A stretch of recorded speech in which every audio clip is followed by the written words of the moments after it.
Assalamualaikum warahmatullahi wabarakatuh. Innal hamdalillah nahmaduhu wa nasta'inuhu wa nastaghfiruh wa na'udzu billahi min syururi anfusina wa min sayyiati a'malina. Man yahdihillahu fala mudhillalah wa man yudlil fala hadiyalah. Asyhadu an la ilaha illallah wahdahu la syarikalah wa asyhadu anna Muhammadan abduhu wa rasuluh. Allahumma salli ala Muhammad wa ala ali Muhammad kama sallaita ala Ibrahim wa ala ali Ibrahim innaka hamidum majid. Ya ayyuhalladzina amanu taqullaha haqqa tuqatih wa la tamutunna illa wa antum muslimun. Ya ayyuhalladzina amanu taqullaha wa qulu qawlan sadida yuslih lakum a'malakum wa yaghfir lakum dhunubakum wa may yuti'illaha wa rasulahu faqad faza fawzan 'azima. Fa inna asdaqal hadithi kitabullah wa khairal hadi hadi Muhammadin sallallahu alaihi wasallam wa syarral umuri muhdatsatuha wa kullu muhdatsatin bid'ah wa kullu bid'atin dhalalah wa kullu dhalalatin finnar. Bapak-bapak, ibu-ibu, ikhwani wa akhwati fiddin, rahimani wa rahimakumullah. Alhamdulillah, dengan irada Allah subhanahu wa ta'ala, kita telah diberi olehnya kemudahan untuk bisa hadir di Masjid Jenderal Sudirman ini untuk sama-sama mentadabburi ayat-ayat Allah subhanahu wa ta'ala sebagai salah satu cara dari berbagai cara yang Allah berikan untuk menambah keimanan kita. Salah satunya adalah dengan mendengarkan tilawah Al-Quran. Allah subhanahu wa ta'ala berfirman di dalam surah 8 surat Al-Anfal ayat 2, innamal mu'minuna alladzina idza dzukirallahu wajilat qulubuhum wa idza tuliyat alaihim ayatuh zadathum imana wa ala rabbihim yatawakkalun. Sesungguhnya orang-orang mukmin itu memiliki sifat, memiliki watak, memiliki karakter. Yang pertama, idza dzukirallahu wajilat qulubuhum. Apabila disebut nama Allah, maka bergetarlah hatinya. Dan karakter yang kedua, wa idza tuliyat alaihim ayatuh, dan jika dibacakan kepadanya ayat-ayat Allah, zadathum imana, maka bertambah-tambahlah keimanan. Ini dalil atau hujjah syar'iyah bahwa metode atau salah satu metode untuk menambah iman seorang mukmin adalah dengan mendengarkan, mentadaburi ayat-ayat Allah subhanahu wa ta'ala. Salawat dan salam atas qudwah hasanah kita Rasulullah sallallahu alaihi wasallam.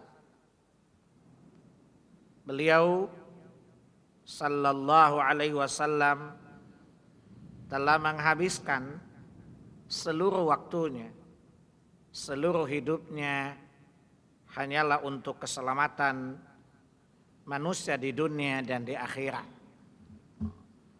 tidak ada satupun manusia yang kejuangannya dan semangat perjuangannya melebihi Rasulullah sallallahu alaihi wasallam. Yang dia inginkan hanya satu, agar seluruh manusia selamat di dunia dan kelak di akhirat. Hari ini kita akan kaji nida seruan yang ke-8 dari seruan-seruan Allah Subhanahu wa taala yang khusus Allah tujukan kepada orang-orang mukmin. Quran diturunkan Allah Subhanahu wa taala tidak hanya untuk manusia saja, tapi bagi seluruh alam, yakni manusia dan jin. Di surah 25, surah yang ke-25, yakni surah Al-Furqan, ayat yang pertama, Allah Jalla wa'ala berfirman, Tabarakalladzi nazzala al-furqana ala abdihi liyakuna lil alamina nadhira. Maha suci Allah yang telah menurunkan kitabnya Al-Furqan, yakni Al-Quran, kepada hambanya Muhammad sallallahu alaihi wasallam lil alamina liyakuna lil alamina nadhira, agar Al-Quran itu menjadi peringatan bagi seluruh alam. Makna alam di sini pertama dari aspek objek mad'u, yang diseru, yang didakwahi adalah jin dan manusia. Malaikat tidak termasuk objek dakwah. Malaikat tidak termasuk objek dakwah. Objek dakwah itu namanya mad'u. Orang yang berdakwah, orang yang menyeru namanya da'i. Para nabi itu adalah duat. Duat adalah jamak dari da'i. Du'atullah. Ya, du'atu minallah. Mereka para da'inya Allah Subhanahu wa taala. Orang atau yang didakwahi namanya mad'u. Mad'u dari para nabi yang menjadi objek seruan adalah jin dan manusia. Oleh karena itu kelak pada hari kiamat yang Allah tanyakan tentang risalah dakwah para nabi itu hanya kepada manusia dan jin, tidak kepada malaikat.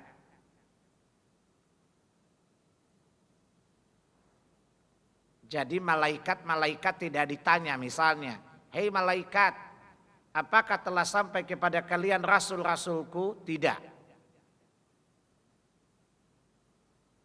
Yang ditanya dalam perkara itu hanyalah jin dan manusia saja. Lihat surat ke-6.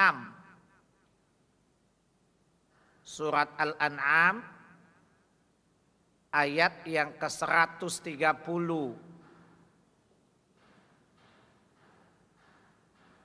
Kelak pada hari kiamat Allah Subhanahu wa taala bertanya, Ya ma'syaral jinni wal ins, alam ya'tikum rusulun minkum yaqussuna alaikum ayati wa yunzirunakum liqa'a yaumikum hadza.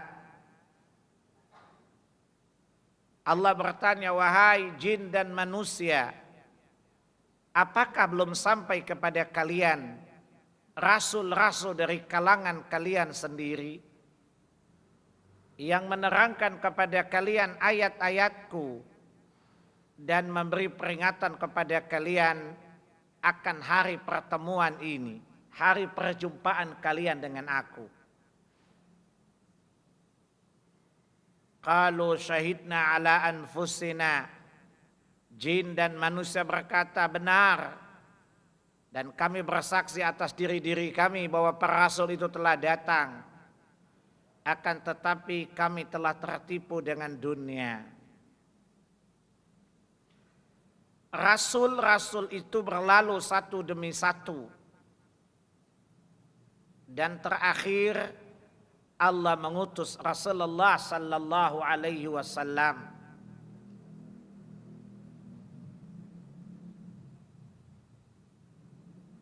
Dengan kitabnya Al-Quran yang telah Allah sebutkan tadi, maka manusia saat Rasulullah sallallahu alaihi wasallam mendakwakan Al-Quran, ada yang beriman, ada yang kafir. Maka dalam Al-Quran Allah menyeru hamba-hambanya secara umum, ya ayyuhan nas, wahai manusia. Yang kedua, ya ayyuhal kafirun, dan itu cuma sekali saja. Di surat 109 itu surat Al-Kafirun. Dan itulah satu-satunya seruan Allah kepada orang-orang kafir. Dan yang ketiga adalah orang-orang yang mengimani Al-Quran. Orang-orang yang menerima, menyambut dan mempercayai risalah Muhammad sallallahu alaihi wasallam. Menerima Al-Quran dengan hati yang terbuka dan penuh keyakinan. Mereka inilah yang Allah maksud dengan ibadur rahman. Mereka inilah yang dimaksudkan Allah adalah mukmin, atau biasa kita kenal dalam Quran alladzina amanu, orang-orang yang telah beriman. Maka di dalam Quran kita dapati 88 kali Allah mengkhususkan seruannya kepada orang-orang mukmin yang diawali dengan kalimat ya ayyuhalladzina amanu, wahai orang-orang yang beriman. Setiap orang yang menyatakan dirinya beriman, dia tidak akan dibenarkan imannya oleh Allah, tidak akan diakui keimanannya oleh Allah sampai Allah menguji dia. Allah Subhanahu wa taala di dalam surah 29 surat Al-Ankabut ayat 2 dan ayat 3. Allah Subhanahu wa taala bertanya, ahasiban nasu ayyutraku ayyaqulu amanna wa hum la yuftanun? Apakah manusia itu mengira bahwa manakala apabila mereka telah menyatakan dirinya beriman, wa hum la yuftanun, apakah mereka tidak diuji?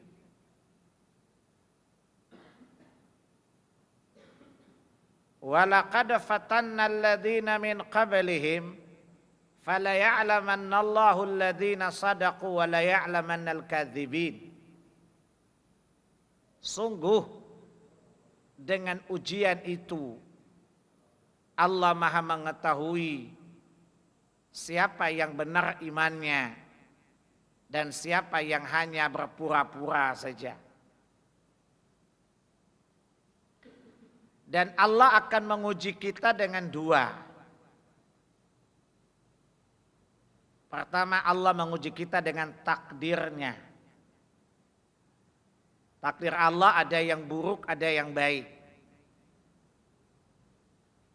Oleh karena itu, Al-Quran, Allah Subhanahu wa Ta'ala menerangkan dalam kitabnya bahwa kita hidup di dunia ini sebagai ujian. 3 kali Allah menyebutkan kalimat, 2 kali Allah menyebutkan liyabluwakum ayyukum ahsanu amala, dan 1 kali Allah menyebutkan linabluwahum ayyuhum ahsanu amala. 2 kali Allah berkata liyabluwahum, agar dia Allah menguji mereka. Maaf, Allah mengatakan liyabluwakum 2 kali di surat 11. Surat Hud ayat 7 dan surat 67. Surat Al-Mulk ayat 2. Liyabluwakum ayyukum ahsanu amala. Agar dia Allah menguji kalian, siapakah yang paling baik amalnya di antara kalian. Dan satu bentuk pernyataan yang lain di surat 18 Al-Kahfi ayat 7, linabluwahum ayyuhum ahsanu amala, agar kami Allah menguji mereka, siapa yang paling baik amalnya di antara mereka. 3 kali Allah menyebutkan bahwa kita berada di sini agar Dia menguji kita. Maka Allah akan menguji kita dengan 2 perkara. Pertama, Allah menguji kita dengan takdirnya. Takdir itu ada yang baik, ada yang buruk. Sebagaimana Nabi SAW ketika ditanya oleh Jibril alaihi salatu wassalam, akhbirni anil iman, beritahukan kepadaku Muhammad apa itu iman. Maka Nabi menjawab, al-imanu an tu'mina billahi wa malaikatihi wa kutubihi wa rusulihi wal yaumil akhir wa tu'mina biqadar syarrun aw khairun. Dan rukun iman yang ke-6 yang telah ditetapkan oleh Rasulullah sallallahu alaihi wasallam adalah engkau beriman kepada takdir, imma takdir baik atau imma takdir buruk. Allah Subhanahu wa Ta'ala di surat 21, surat Al-Anbiya ayat 35.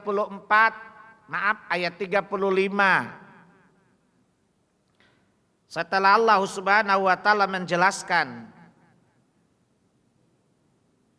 bahwa kullu nafsin dha'iqatul maut, tiap-tiap jiwa pasti akan mengalami kematian. Lalu Allah berkata, wa nabluukum bisyarrin wal khairi fitnah, dan kami pasti akan merasakan kepada kalian ujian, keburukan dan kebaikan.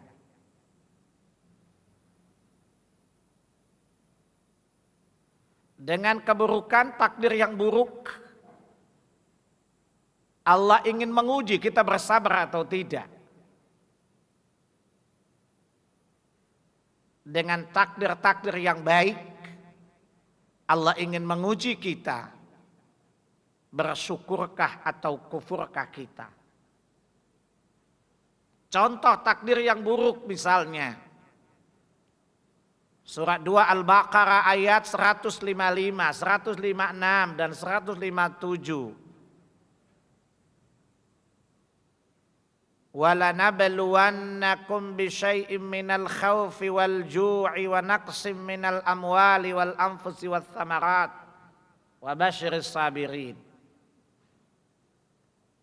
Dan kami pasti akan menguji kalian dengan sesuatu dari ketakutan, betul? Kelaparan, dan kekurangan-kekurangan yang lain. Segala hal yang tidak menyenangkan.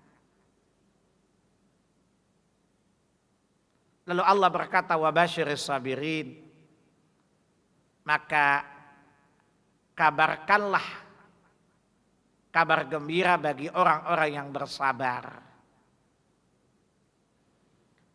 Contoh takdir yang baik berupa kekuasaan, kekayaan, dan segala macamnya. Segala sesuatu yang menyenangkan itu takdir baik. Allah ingin menguji kita bersyukur atau kufur. Seperti perkataan Nabi Allah Sulaiman alaihi salatu wassalam yang Allah nukilkan kepada kita dalam kitabnya. Surat yang ke-27, surat An-Naml ayat 40. Setelah jin bisa memindahkan istana Balqis dari kerajaan Saba ke hadapan Nabi Sulaiman alaihissalatu wassalam, maka apa yang diungkapkan oleh Nabi Sulaiman? Hadza min fadli rabbi liyabluwani ashkuru am akfuru. Ini adalah sebagian dari karunia Rabbku agar dia mengujiku apakah aku bersyukur ataukah aku kufur. Itu yang saya maksud, kita akan diuji oleh Allah dengan takdirnya. Yang kedua, Allah akan menguji kita dengan ketaatan. Allah akan menguji kita dengan ketaatan. Ketaatan itu ujiannya berupa perintah dan larangan. Ketika kajian ini masih berada di Masjid Bidakara, saya telah menjelaskan bahwa dua hamba Allah pernah di surga, tetapi terusir darinya karena keduanya tidak taat. Iblis terusir ketika diuji dengan perintah. Dan Adam terusir karena dia tidak patuh terhadap larangan Allah Subhanahu wa taala. Ketika Allah Subhanahu wa taala berkata, "Idz qulna lil malaikati isjudu li Adam, fasajadu illa iblis." Ketika Allah memerintahkan malaikat-malaikat dan iblis sujud, iblis enggan bersujud, maka Allah pun mengeluarkannya dari dalam surga selama-lamanya dan tidak pernah kembali lagi. Dan tempat iblis adalah jahanam. Begitu juga dengan Adam alaihissalatu wassalam. Allah mengujinya dengan pohon. Allah katakan, la taqraba hadhihi syajarah. Jangan kalian berdua mendekati pohon ini. Adam tidak memperhatikan itu. Ketika dia dihasut oleh syaitan, oleh iblis, dia terhasut dan dia lupa akan larangan Rabbnya atasnya. Dia memakannya, terbuka auratnya, lalu Allah pun mengusir dia dan istrinya dari jannah. Allah Maha mengetahui bahwa Adam akan bertaubat, maka Allah pun menerima taubat Adam alaihissalatu wassalam. Dan taubatnya Adam Allah nukilkan kepada kita di surat 7 Al-A'raf ayat 24. Rabbana, qala, keduanya berkata, Rabbana zalamna anfusana wa illam taghfir lana wa tarhamna lanakunanna minal khasirin. Contoh kedua hamba yang tidak taat. Yang satu melanggar larangan, yang satu melanggar perintah. Maka kalau kita ingin kembali ke sana, kita ini pernah di sana loh. Maka usahakanlah kita kembali ke tempat di mana dulu bapak kita pernah hidup dalam kemewahan. Bercita-citalah agar kita kembali ke kampung di mana dulu ayah kita pernah tinggal nyaman. Itu jannah. Dan kita tidak akan pernah memasukinya sampai Allah menguji kita dengan berbagai goncangan, dengan berbagai ujian. Di dalam surah 2 Al-Baqarah ayat 214 Allah Subhanahu wa taala berfirman, Am hasibtum an tadkhulul jannata walamma ya'tikum mathalul ladzina khalau min qablikum massathumul ba'sa wad-dharra wa zulzilu. Apa kalian mengira wahai manusia bahwa kalian akan masuk ke surga? Apakah kalian akan melewati karpet merahnya surga sebelum kalian diuji dulu dengan berbagai goncangan, dengan berbagai cobaan? Paham? Maka manakala Allah kita mendengarkan sebuah ayat-ayat Allah Subhanahu wa taala, saya ulangi, manakala kita mendengar salah satu ayat dari ayat-ayat Allah yang diawali dengan ya ayyuhalladzina amanu, wahai orang-orang yang beriman.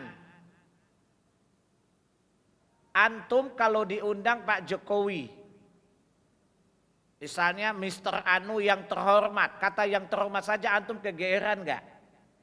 Betul? Padahal kadang-kadang kelakuan kita juga enggak terhormat amat. Apalagi andai kata kalau yang ditulis undangannya yang mulia fulan atau fulanah. Menurut antum kegeeran enggak? Yang undang orang nomor 1 Indonesia. Atau antum pergilah ke istana Wapres bertemu dengan Pak Yusuf Kala umpamanya. Lalu Pak Yusuf Kala menyapa Anda dengan dialek Bugisnya. Yang mulia silakan kau duduk. Kira-kira kegeeran tidak? Kegeeran kau dong kata orang Makassar ki. Bagaimana kalau yang mengundangmu menyuruhmu adalah Allah Jalla Jalaluh? Siapa yang lebih mulia ucapannya? Presidenkah? Wapreskah? Kata Allah Subhanahu wa taala. Allah Subhanahu wa taala ucapan yang mulia. Kemudian dia memanggil wahai orang-orang yang beriman. Tidaklah sebuah ungkapan, tidaklah sebuah sebutan kepada seorang dengan kata iman kecuali kemuliaan saja. Tidak ada kehinaan bagi orang-orang mukmin. Karena Allah Subhanahu wa taala berfirman di surat 3 Ali Imran ayat 139, "Wala tahinu wala tahzanu wa antumul a'launa in kuntum mu'minin." Jangan kalian merasa inferior, ya, merasa hina, merasa rendah di hadapan orang-orang kafir. Wala tahzanu, dan jangan kalian merasa galau, sedih dengan ulah-ulah orang kafir. Kata Allah, antumul a'launa. Kalian itu orang-orang mukmin lebih tinggi daripada orang-orang kafir itu derajatnya. Tapi dengan syarat in kuntum mu'minin. Jika kalian termasuk orang-orang yang beriman. Suatu saat saya pernah ditanya oleh seorang pendeta, teman baik saya, kenalan baik saya. Dia bilang, Mr. Lim, Mr. Salim, kenapa Anda kalau berbicara dengan kami orang-orang non-muslim begitu penuh pede, penuh rasa percaya diri, dan merasa lebih baik dari kami?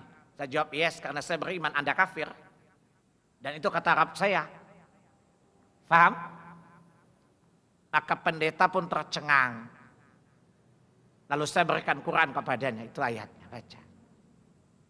Lalu dia bilang, saya beriman juga Pak Salim. Saya bilang, Anda beriman kepada taghut. bukan beriman kepada Allah. Faham? Yang dimaksudkan Allah antumul a'launa in kuntum mu'minin. Kalian lebih tinggi dari orang-orang kafir itu. Jika kalian beriman, yakni beriman kepada Allah Subhanahu wa taala. Maka sekali lagi, tidaklah seseorang disebut mukmin oleh Allah melainkan kemuliaan. Tidaklah seseorang disebut oleh Allah mukmin melainkan kelak dia pasti akan dimuliakan oleh Allah Subhanahu wa taala. Perlu diketahui bersama, harta yang antum miliki, anak yang antum miliki, berapapun banyaknya, berapapun kayanya antum tidak akan mendekatkan kamu kepada Allah.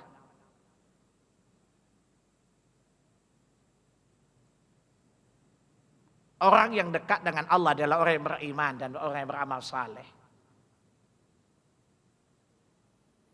Lihat surat 34, surat Saba ayat 37. Ma amwalukum wala auladukum billati tuqarribukum indana zulfa illa man amana wa amila salihah.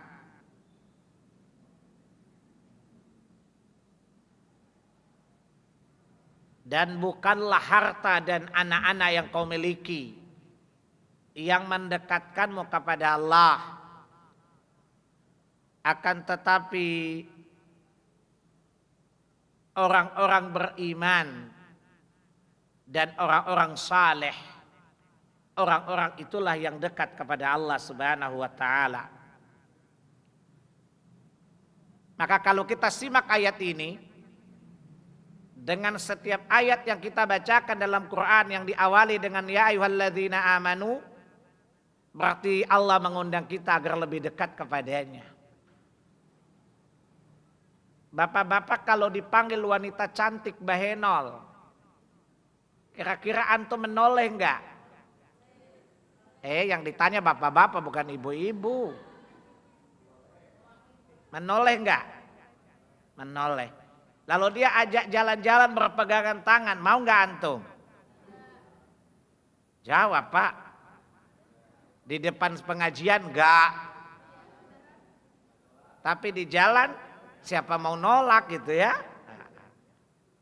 Apalagi kalau yang ngundang itu selebriti ya. Dia mengundang yang datang itu dengan sanggul katulistiwa misalnya. Pasti antum mau dekat deh. Mas, godain kita dong gitu. Kira-kira antum yang laki-laki iseng ini kira-kira mau gak sih?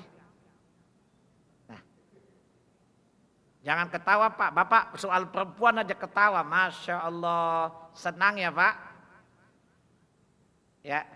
Jadi kalau ada perempuan cantik yang mengundang kita, kita pasti menaruh perhatian kepadanya. Ibu-ibu udah bersuami semuanya bukan? Kalau keluar dari sini ada laki-laki yang kaya raya ganteng lagi, maco luar biasa. Kemudian mengajakmu makan malam, mau nggak nemenin? Karena wanita mukminah begitu. Ini karena udah ngaji.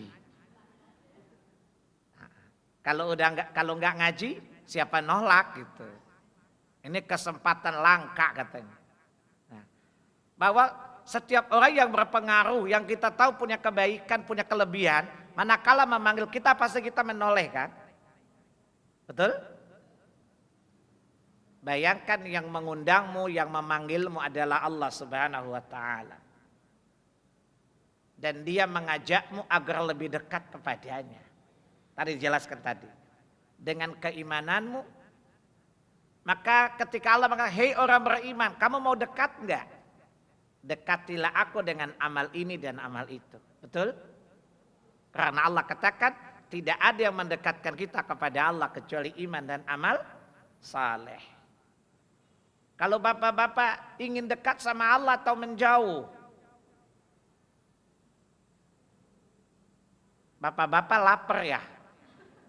Kalau ditanya diam, ada puluhan orang kok diam aja. Bapak-bapak kalau dipanggil Allah kira-kira, maaf, bapak-bapak pengen dekat atau jauh sama Allah? Dekat. Sedekat apakah? Sedekat sajadah terbentangkah ala bimbo? Tuhan katanya. Aku dekat, engkau dekat. Aku jauh, engkau jauh ya. Allah mah nggak jauh atuh ya.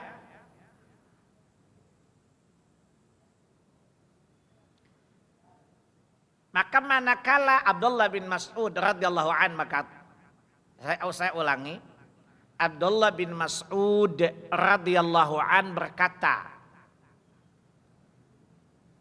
jika Allah memanggilmu, bila kamu mendapati sebuah ayat di mana Rabbmu memanggilmu dengan sebutan ya ayyuhalladzina amanu, maka curahkanlah perhatianmu, pasanglah telingamu dan tundukkanlah hatimu seraya mendengarkan apa yang akan diminta oleh Rabbmu. Bila dia memanggilmu, kemudian dia memerintahkanmu kepada sesuatu, kerjakan. Karena dengan perintah yang dia minta kepadamu, dia ingin memuliakanmu dan menaikkan derajatmu. Perintah itu kebaikan bukan? Kebaikan itu menambah derajat atau menurunkan derajat? Menambah derajat.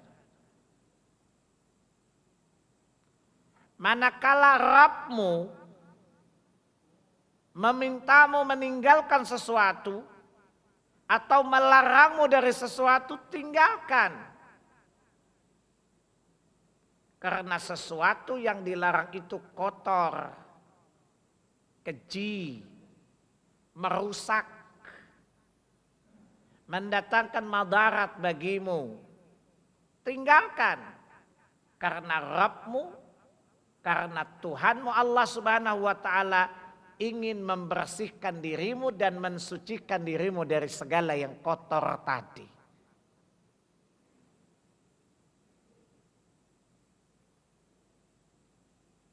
Faham? Saya tanya, dosa itu, segala yang diharamkan itu dosa tidak? Segala yang diharamkan oleh Allah itu kotor atau bersih? Kotor. Tapi pernyataannya kita paling suka yang kotor-kotor ya. Betul? Lebih enakan mana Bu? Jujur ibu-ibu jawab. Jangan ada dusta di antara kita loh. Lebih asyik mana? Zikir atau gibah? Ya, saya tidak percaya ucapan ibu. Ini jawabannya terpaksa karena takut diomelin. Tapi dalam perasaannya, ini kalau zikir lama-lama, saya ceramah lama-lama dia protes. Dalam hati ngedumel, ini Pak Salim ceramah dari tadi kok belum berhenti-berhenti. Tapi coba saya gibahin orang, pasti dia tanya, lalu terus gimana dong? Saya perhatikan ibu-ibu kalau ngaji atau majelis ilmu, itu duduknya bulak-balik, bulak sana, bulak sini, balik sana, balik situ. Tapi kalau dengar gosip serius sekali nggak bolak-balik dia. Kalau duduk di majelis ilmu biasa cenderungnya jenuh cepat sekali.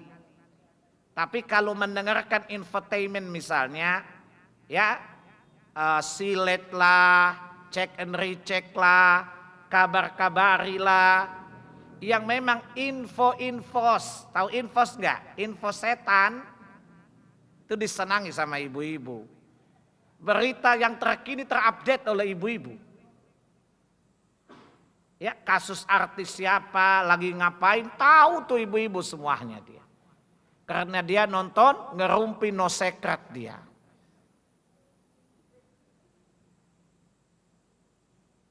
Betul Bu? Dia ketawa-ketawa karena kok Bapak tahu sih? Saya pernah ditanya ibu-ibu, kok Bapak tahu? Saya sekali lihat nggak lupa-lupa masalahnya.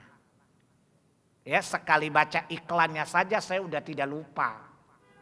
Beda sama ibu-ibu, 10 kali baca 10 kali lupa.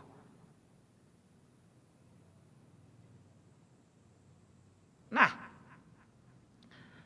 maka ketika Allah memanggil kita dengan sebutan orang mukmin, maka hendaklah kita memiliki respon. Seperti Allah sifati orang-orang mukmin merespon perintah dan larangan.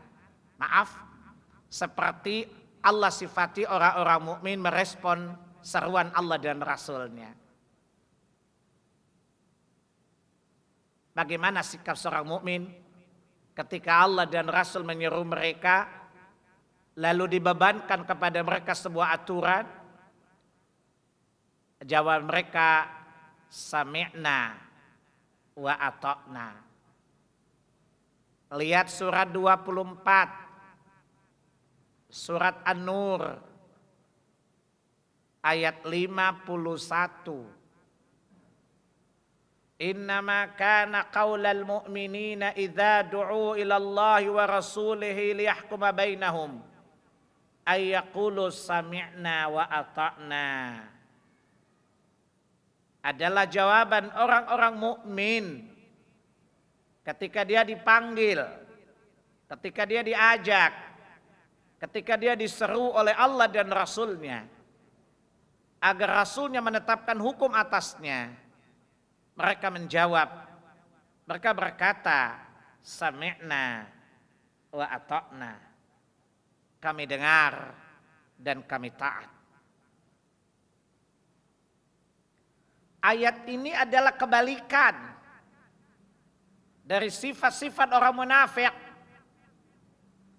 yang Allah jelaskan di surat yang sama, surat An-Nur tadi, surat 24 tadi, di ayat 47 sampai ayat 50.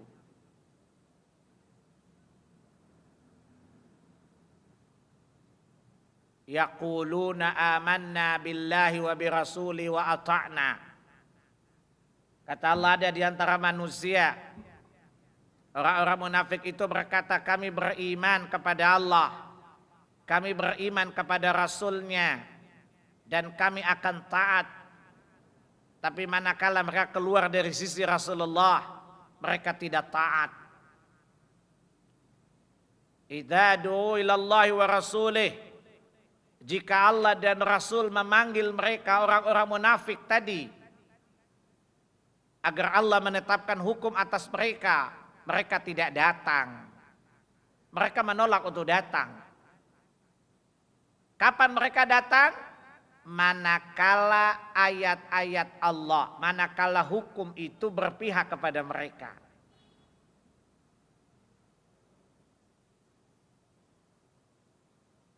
Maka seorang mukmin yang hakiki, manakala telah datang kepadanya satu perintah Allah atau satu larangan Allah, nggak usah nanya. Faham? Sami'na wa ata'na. Dengar taat. Ada ibu-ibu, saya mengajar tafsirul ahkam. Saya mengajar tafsir ahkam. Tafsir tentang ayat-ayat hukum. Nanya, Pak, kenapa ini diharamkan? Kenapa itu diharamkan? Saya bilang itu bukan sikap orang mukmin. Gak usah nanya-nanya. Ngapain nanya-nanya? Ibu-ibu nanya begini, Pak, kenapa sih Allah haramkan ini? Kenapa sih Allah haramkan itu? Saya cuma jawab selengean aja. Ya suka-suka Allah lah. Ngapain lu nanya-nanya? Lalu apa kata mereka? Tapi Pak, udah Bu, kalau ibu penasaran, jangan penasaran Bu, nanti ibu mati sambil nyanyi, aku mati penasaran, jangan Bu. Imani saja, jalanin saja. Paham? Karena kepada Allah bukan layak kita bertanya. Paham? Seorang mukmin tidak boleh bertanya, kenapa Allah mengharamkan ini? Kenapa Allah mengharamkan itu? Enggak boleh. Kenapa Rasul mengharamkan ini? Kenapa Rasul mengharamkan itu? Enggak usah nanya. Allah mengatakan, apa yang Nabi tetapkan atasmu, kamu harus taslim, tunduk, patuh. Enggak boleh bertanya.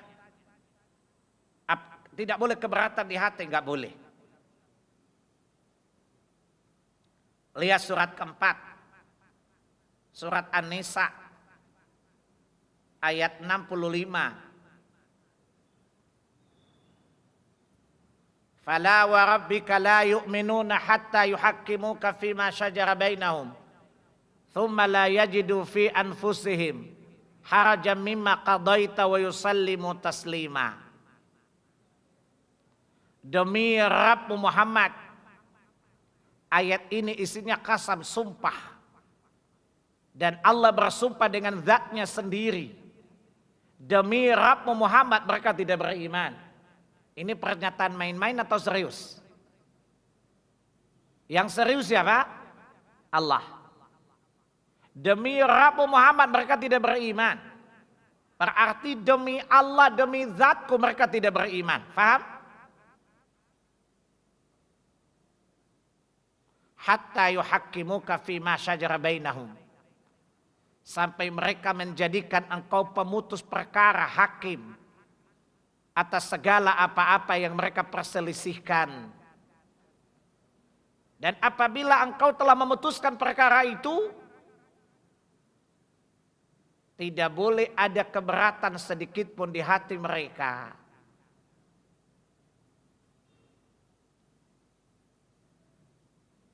Faham? Kata Allah, wa yusallimu taslima. Mereka harus tunduk dan patuh dengan sukarela. Tidak perlu bertanya, apalagi membantah. Karena sebagian ibu-ibu mungkin karena panjang lidahnya, pendek akalnya, cetek imannya. Sebagian ibu-ibu. Ya. Sebagian, tapi sebagian besar maksud saya. Panjang lidahnya, pendek akalnya, cetek imannya. Kalau dia mendapatkan sebuah dalil tentang sesuatu yang haram, ya, misalnya ketika ada seorang akhwat bertanya kepada saya, Pak Salim, apa hukumnya gambar-gambar dan sebagainya, saya menjelaskan hukumnya haram. Kemudian saya sampaikan beberapa dalil. Kata ibu-ibu apa? Masa sih? Ya saya cuma nyantai jawab, iya sih.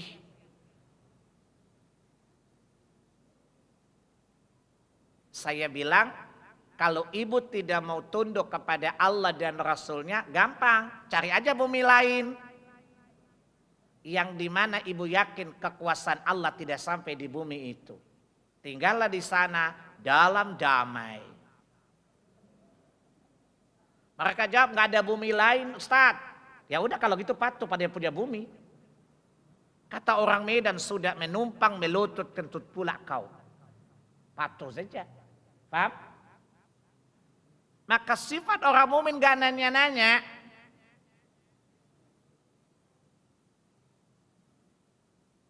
Karena Allah melarang, tidak boleh bertanya atas apa yang Allah tetapkan. Tidak boleh bertanya tentang perbuatan-perbuatan Allah. Kenapa begini, kenapa begitu, gak boleh.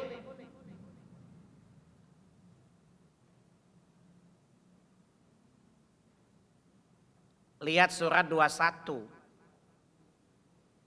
Surat Al-Anbiya ayat 23.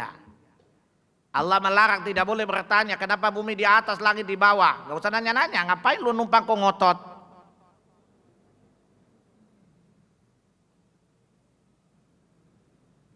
Kenapa mesti begini, kenapa mesti begitu, gak usah nanya loh. Kata Allah, la yus'alu amma yaf'al wa hum yus'alun. Dan bukanlah Allah yang ditanya tentang apa yang dia perbuat, tetapi justru merekalah yang akan ditanya oleh Allah. Jadi kalau kita dapati satu hukum, kita dapati satu kejadian, gak usah nanya kenapa begini dan begitu. Paham? Kita perlu imani bahwa segala sesuatu yang Allah takdirkan itu berdasarkan ilmu dan hikmah. Selesai urusan.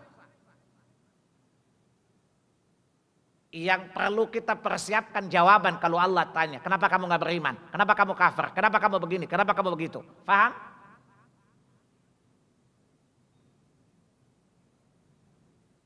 Kita yang bersiap-siap ditanya.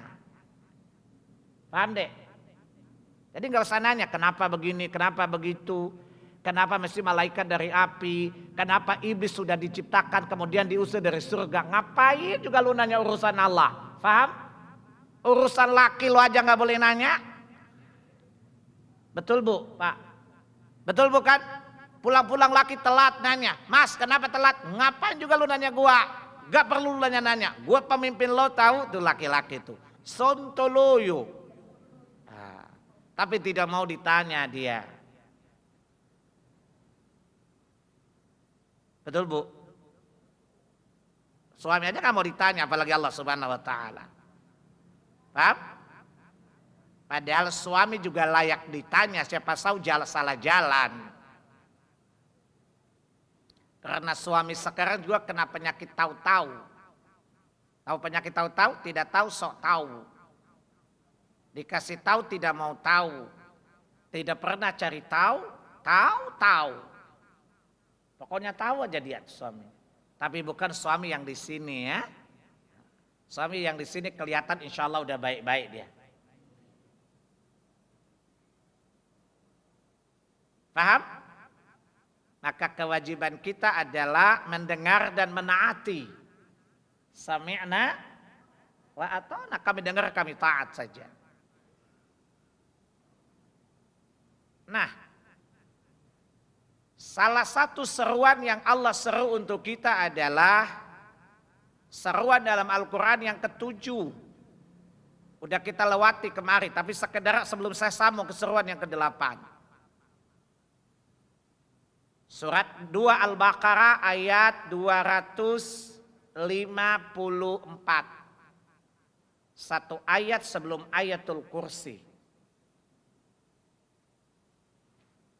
Ya ayyuhalladzina amanu anfiqu mimma razaqnakum min qabli ayyati yawmul la bay'un fihi. Min qabli ayyatiya yawmul la bay'un fihi wala khullatu wala syafa'ah wal kafiruna humul zalimun. Ya ayyuhalladzina amanu, wahai orang-orang yang beriman, anfiqu, belanjakanlah oleh kalian, mimma razaqnakum, dari apa-apa yang kami rezekikan kepada kalian. Min di sini artinya tab'id, sebagian saja, tidak semuanya. Min qabli ayyatiya yaumul la bay'un fihi, sebelum datang hari di mana tidak ada jual beli di dalamnya. Wala khullah, tidak ada pertemanan, tidak ada persahabatan. Wala syafa'ah, dan tidak ada pertolongan kecuali Allah saja.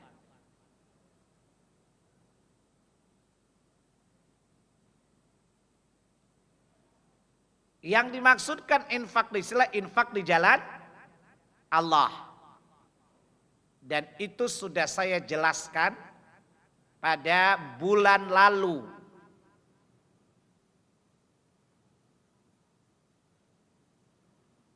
Dan infak atau sedekah adalah sebaik-baik amal. Bahkan Allah menyebutkan bahwa menginfakkan harta kita karena Allah adalah perdagangan yang tidak pernah bangkrut. Sebuah perdagangan yang sebaik-baik perdagangan adalah perdagangan hamba dengan Allah Subhanahu wa taala. Dan menginfakkan sebagian harta di jalan Allah adalah bentuk perdagangan kita dengan Allah. Kalau bapak-bapak, ini bapak-bapak terlihat bapak-bapak muda yang punya obsesi banyak nih. Masih punya banyak hayalan kan Pak? Kalau ada seorang datang tampangnya Tionghoa gitu, Tiongkok. Tajir banget. Kaya luar biasa. Kemudian dia menjadikan Anda mitra usahanya. Anda mau nggak? Jadi presiden direktur. Mau ya? Oh, jangan pura-pura loh. Ini kan bapak-bapak muda tuh bapak Pak Mat namanya, Bapak Matre. Ibunya tuh Bu Mat, Ibu Matre. Anaknya namanya Amat, anak Matre. Betul? Kan bapak-bapak ini kan bapak-bapak now. Ibu-ibu now. Betul? Dan biasa ibu now tuh kan matre, Bu. Condong hedonis, permisif. Kecuali yang sudah belajar ngaji.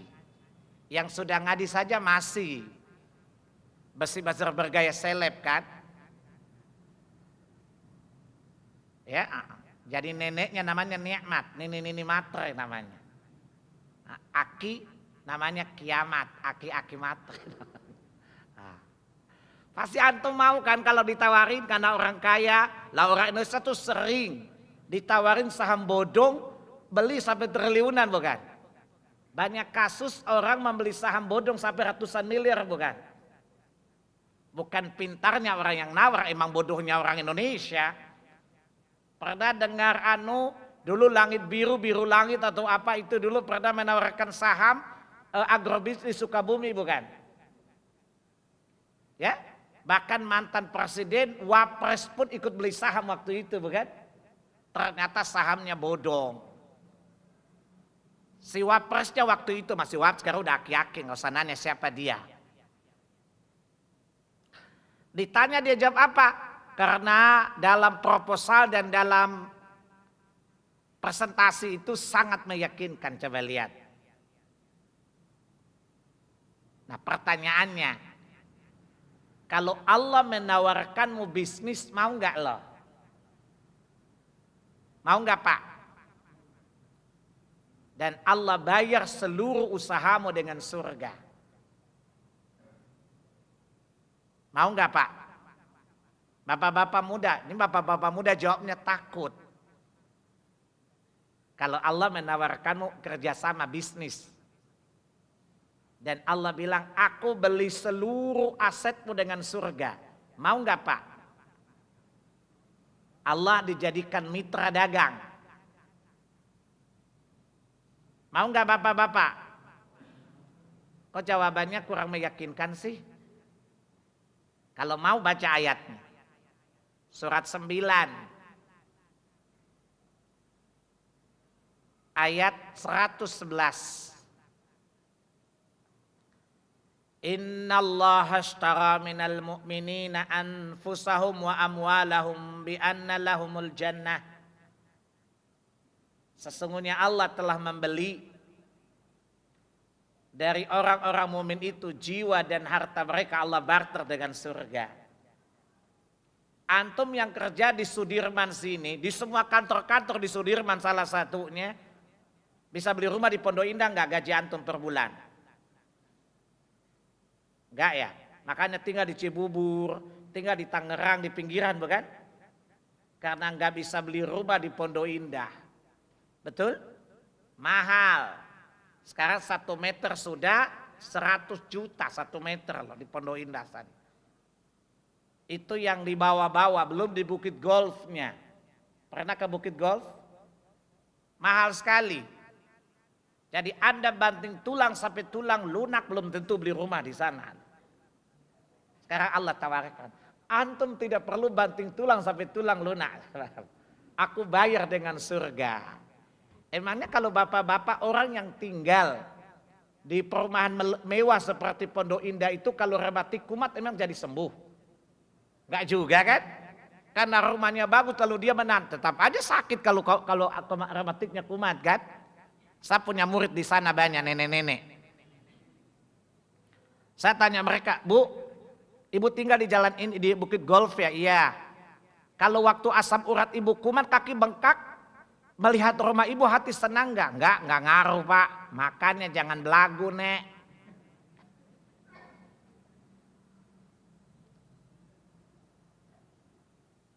Ya, kata ibu-ibu gini, ini guru judes amat ya. Cara Allah beli dengan surga. Ya, mau nggak? Saya tanya lagi pertanyaan yang kedua. Kalau Anda membeli sebuah saham dan Anda yakin saham itu tidak akan pernah rugi selamanya. Anda pengen beli lagi nggak saham itu? Kalau dunia jawabnya lancar ya, subhanallah. Bagaimana kalau Anda berdagang dengan Allah dan tidak pernah rugi? Itu salah satunya, cukup 3 saja. Anda selalu membaca Al-Quran, Anda kontinu mendirikan sholat, dan Anda menginfakkan sebagian dari harta jalan Allah. Maka itu perniagaan, kata Allah, tidak pernah rugi selamanya. Lihat surat 35, surat Fatir. Ini antum datang, ini tangan kosong. Emangnya udah hafal Quran kayak saya gitu? Ini namanya BB, bodoh belagu loh.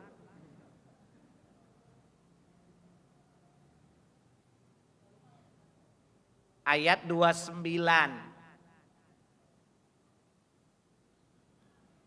Innal ladzina yatluna kitaballahi wa aqamus salata wa atuz zakah. Maaf, wa anfaqu mimma razaqnahum sirran wa alaniyah yarjuna tijaratan lan tabur. Sesungguhnya orang yang membaca Al-Quran secara kontinu. Bapak-bapak, semoga Allah berkahi usia kita. Semoga Allah memberkahi usia kita dalam ketaatan kepadanya. Saya tanya, Bapak setiap hari baca Quran berapa juz? 1 juz, 10 juz bisa? Enggak. Insya Allah enggak dijawab. Kenapa? Dari Tangerang ke Sudirman saja habis waktu. Kalau hamil beranak di jalan. Ya, jadi enggak sempat baca. Kalau begitu 1 juz sehari bisa? Sebenarnya bisa kalau mau. Cuman antum biasa saya perhatikan. Antum kalau jam istirahat lebih mikir makan daripada mikir tilawah kan? Lebih berpikir abis ini ke kantin. Makanya sholat sambil mikirin kantin.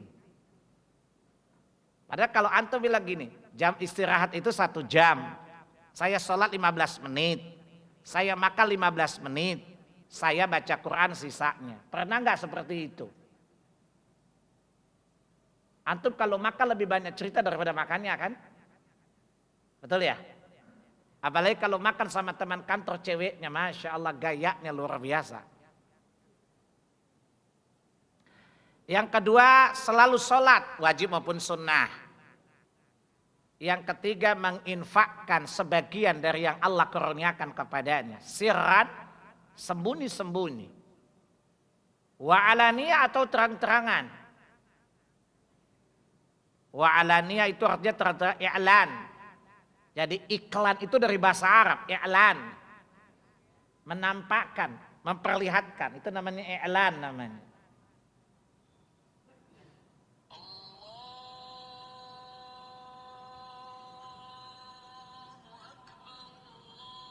Baik, saya selesaikan ayat tadi lalu kita tutup. Paham? Kata Allah, yarjuna tijaratan lan tabur, maka mereka mengharapkan perniagaan yang tidak pernah rugi. Jadi Allah katakan bahwa perniagaan dengan Allah itu adalah perniagaan yang tidak rugi. Saya akhiri, subhanakallahumma wa bihamdika asyhadu an la ilaha illa anta astaghfiruka wa atubu ilaik. Nanti kita sambung sesudah maghrib ya. Yang mau pulang pulang aja, nggak usah tinggal. Yang mau tinggal aja ya. Assalamualaikum warahmatullahi wabarakatuh.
Baik, kita mulai ya. Maaf ibu-ibu ya, agak itu macet banget di situ. Tadi belok sini aja nggak bisa, saya mesti turun. Jalan kaki ke sini.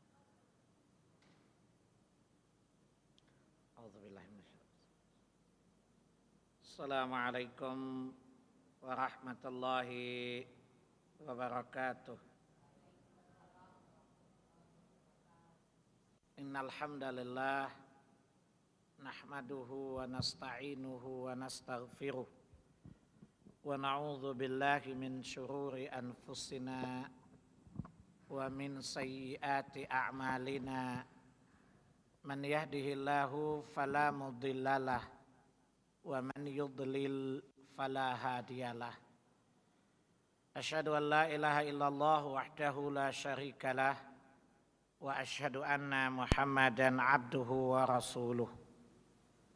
Allahumma salli ala Muhammad wa ala ali Muhammad kama sallaita ala Ibrahim wa ala ali Ibrahim innaka Hamidum Majid. Ya ayyuhalladzina amanu taqullaha haqqa tuqatih wa la tamutunna illa wa antum muslimun. Ya ayyuhalladzina amanu taqullaha wa qulu qawlan sadida yuslih lakum a'malakum wa yaghfir lakum dhunubakum wa may yuti'illaha wa rasulahu faqad faza fawzan 'azima. Fa inna asdaqal hadithi kitabullah wa khairal hadi hadi Muhammadin sallallahu alaihi wasallam wa syarral umuri muhdatsatuha wa kullu muhdatsatin bid'ah wa kullu bid'atin dhalalah wa kullu dhalalatin finnar. Bapak-bapak, ibu-ibu, ikhwani wa akhwati fiddin, rahimani wa rahimakumullah. Alhamdulillah, dengan irada Allah Subhanahu wa taala kita telah diberi olehnya kemudahan untuk bisa hadir di Masjid Jenderal Sudirman ini untuk sama-sama mentadabburi ayat-ayat Allah Subhanahu wa taala sebagai salah satu cara dari berbagai cara yang Allah berikan untuk menambah keimanan kita. Salah satunya adalah dengan mendengarkan tilawah Al-Quran. Allah Subhanahu wa taala berfirman di dalam surah 8 surat Al-Anfal ayat 2, innamal mu'minuna alladzina idza dzukirallahu wajilat qulubuhum wa idza tuliyat alaihim ayatuh zadatuhum imana wa ala rabbihim yatawakkalun. Sesungguhnya orang-orang mukmin itu memiliki sifat, memiliki watak, memiliki karakter. Yang pertama, idza dzukirallahu wajilat qulubuhum. Apabila disebut nama Allah, maka bergetarlah hatinya. Dan karakter yang kedua, wa idza tuliyat alaihim ayatuh, dan jika dibacakan kepadanya ayat-ayat Allah, zadatuhum imana, maka bertambah-tambahlah keimanan. Ini dalil atau hujjah syar'iyah bahwa metode atau salah satu metode untuk menambah iman seorang mukmin adalah dengan mendengarkan, mentadaburi ayat-ayat Allah Subhanahu wa taala. Salawat dan salam atas qudwah hasanah kita Rasulullah sallallahu alaihi wasallam. Beliau sallallahu alaihi wasallam telah menghabiskan seluruh waktunya, seluruh hidupnya hanyalah untuk keselamatan manusia di dunia dan di akhirat.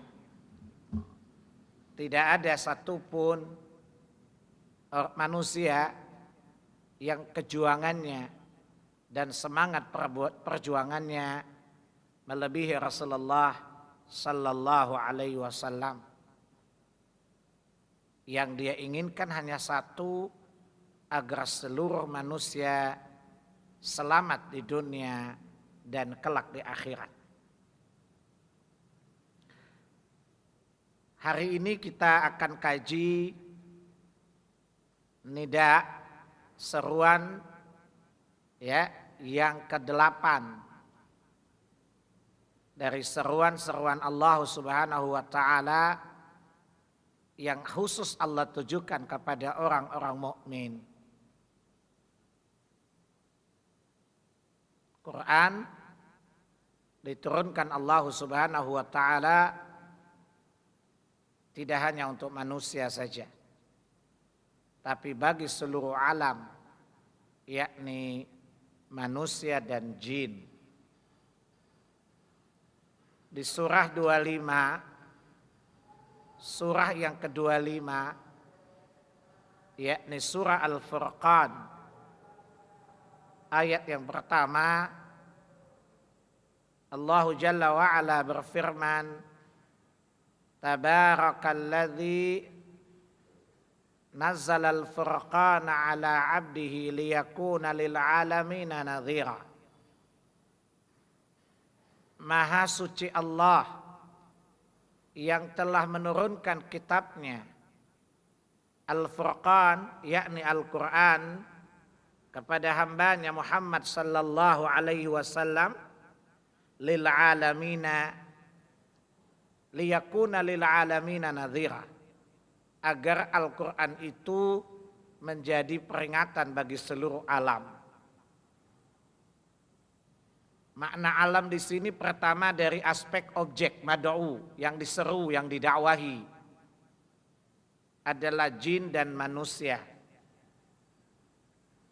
Malaikat tidak termasuk objek dakwah. Malaikat tidak termasuk objek dakwah. Objek dakwah itu namanya mad'u. Orang yang berdakwah, orang yang menyeru namanya da'i. Para nabi itu adalah duat. Duat adalah jamak dari da'i. Du'atullah. Ya, du'atu minallah. Mereka para da'inya Allah Subhanahu wa taala. Orang atau yang didakwahi namanya mad'u.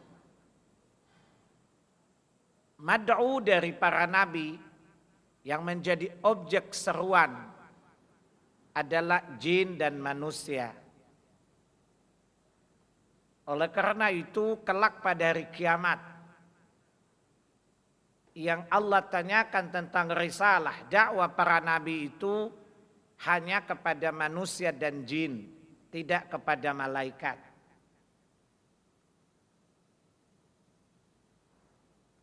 Jadi malaikat tidak ditanya misalnya, hei malaikat, apakah telah sampai kepada kalian rasul-rasulku? Tidak. Yang ditanya dalam perkara itu hanyalah jin dan manusia saja. Lihat surat ke-6. Surat Al-An'am ayat yang ke-130.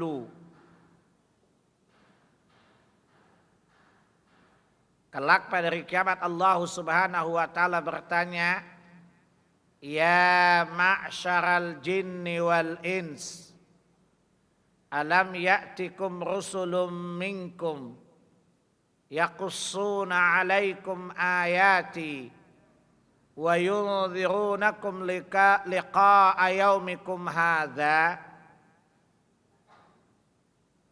Allah bertanya, wahai jin dan manusia, apakah belum sampai kepada kalian rasul-rasul dari kalangan kalian sendiri yang menerangkan kepada kalian ayat-ayatku dan memberi peringatan kepada kalian akan hari pertemuan ini, hari perjumpaan kalian dengan aku.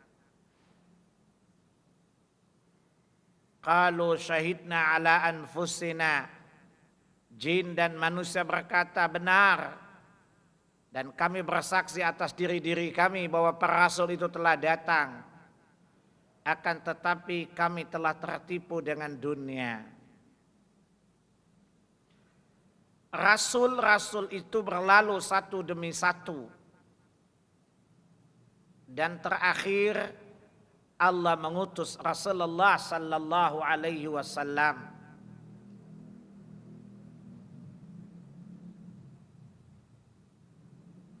Dengan kitabnya Al-Quran yang telah Allah sebutkan tadi, maka manusia saat Rasulullah sallallahu alaihi wasallam mendakwakan Al-Quran, ada yang beriman, ada yang kafir. Maka dalam Al-Quran Allah menyeru hamba-hambanya secara umum, ya ayyuhan nas, wahai manusia. Yang kedua, ya ayyuhal kafirun, dan itu cuma sekali saja. Di surat 109 itu surat Al-Kafirun. Dan itulah satu-satunya seruan Allah kepada orang-orang kafir. Dan yang ketiga adalah orang-orang yang mengimani Al-Quran. Orang-orang yang menerima, menyambut dan mempercayai risalah Muhammad sallallahu alaihi wasallam. Menerima Al-Quran dengan hati yang terbuka dan penuh keyakinan. Mereka inilah yang Allah maksud dengan ibadur rahman. Mereka inilah yang dimaksudkan Allah adalah mukmin, atau biasa kita kenal dalam Quran alladzina amanu, orang-orang yang telah beriman.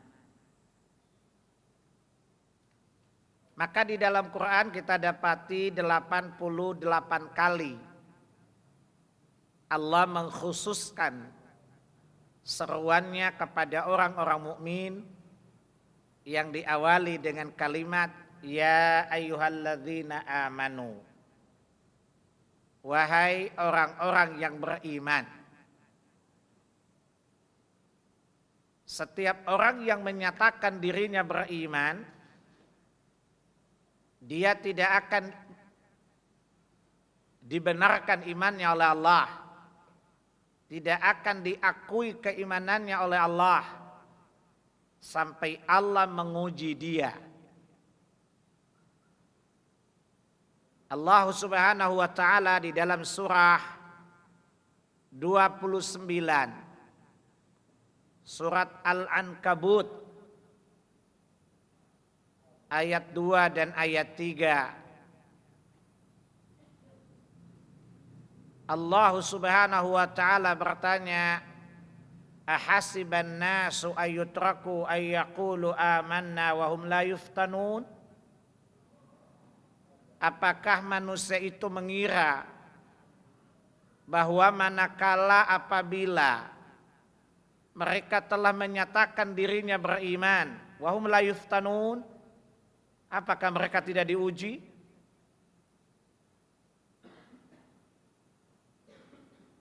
Walaqad fatanna alladhina min qablihim fala ya'lamanna Allahu alladhina sadaqu wa la ya'lamanna al-kadzibin.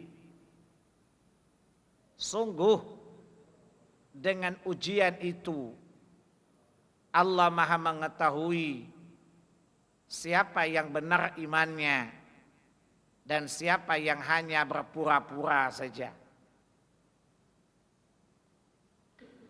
Dan Allah akan menguji kita dengan dua. Pertama, Allah menguji kita dengan takdirnya. Takdir Allah ada yang buruk, ada yang baik. Oleh karena itu, Al-Quran, Allah Subhanahu wa Ta'ala menerangkan dalam kitabnya bahwa kita hidup di dunia ini sebagai ujian. 3 kali Allah menyebutkan kalimat, 2 kali Allah menyebutkan liyabluwakum ayyukum ahsanu amala.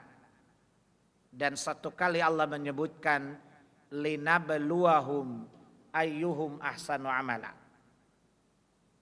2 kali Allah berkata liyabluwahum, agar dia Allah menguji mereka. Maaf, Allah mengatakan liyabluwakum 2 kali di surat 11. Surat Hud ayat 7 dan surat 67. Surat Al-Mulk ayat 2. Liyabluwakum ayyukum ahsanu amala. Agar dia Allah menguji kalian, siapakah yang paling baik amalnya di antara kalian. Dan satu bentuk pernyataan yang lain di surat 18 Al-Kahfi ayat 7. Linabluwahum ayyuhum ahsanu amala. Agar kami Allah menguji mereka, siapa yang paling baik amalnya di antara mereka. 3 kali Allah menyebutkan bahwa kita berada di sini agar dia menguji kita. Maka Allah akan menguji kita dengan 2 perkara. Pertama, Allah menguji kita dengan takdirnya. Takdir itu ada yang baik, ada yang buruk. Sebagaimana Nabi Sallallahu Alaihi Wasallam ketika ditanya oleh Jibril alaihi salatu wassalam, akhbirni anil iman, beritahukan kepadaku Muhammad apa itu iman. Maka Nabi menjawab, al-imanu an tu'mina billahi wa malaikatihi wa kutubihi wa rusulihi wal yaumil akhir wa tu'mina biqadar syarrun aw khairun. Dan rukun iman yang ke-6 yang telah ditetapkan oleh Rasulullah sallallahu alaihi wasallam adalah engkau beriman kepada takdir, imma takdir baik atau imma takdir buruk. Allah Subhanahu wa Ta'ala di surat 21, surat Al-Anbiya ayat 35.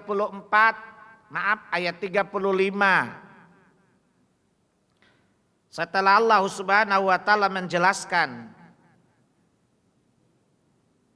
bahwa kullu nafsin dha'iqatul maut, tiap-tiap jiwa pasti akan mengalami kematian. Lalu Allah berkata, wa nabluukum bisyarrin wal khairi fitnah. Dan kami pasti akan merasakan kepada kalian ujian, keburukan dan kebaikan.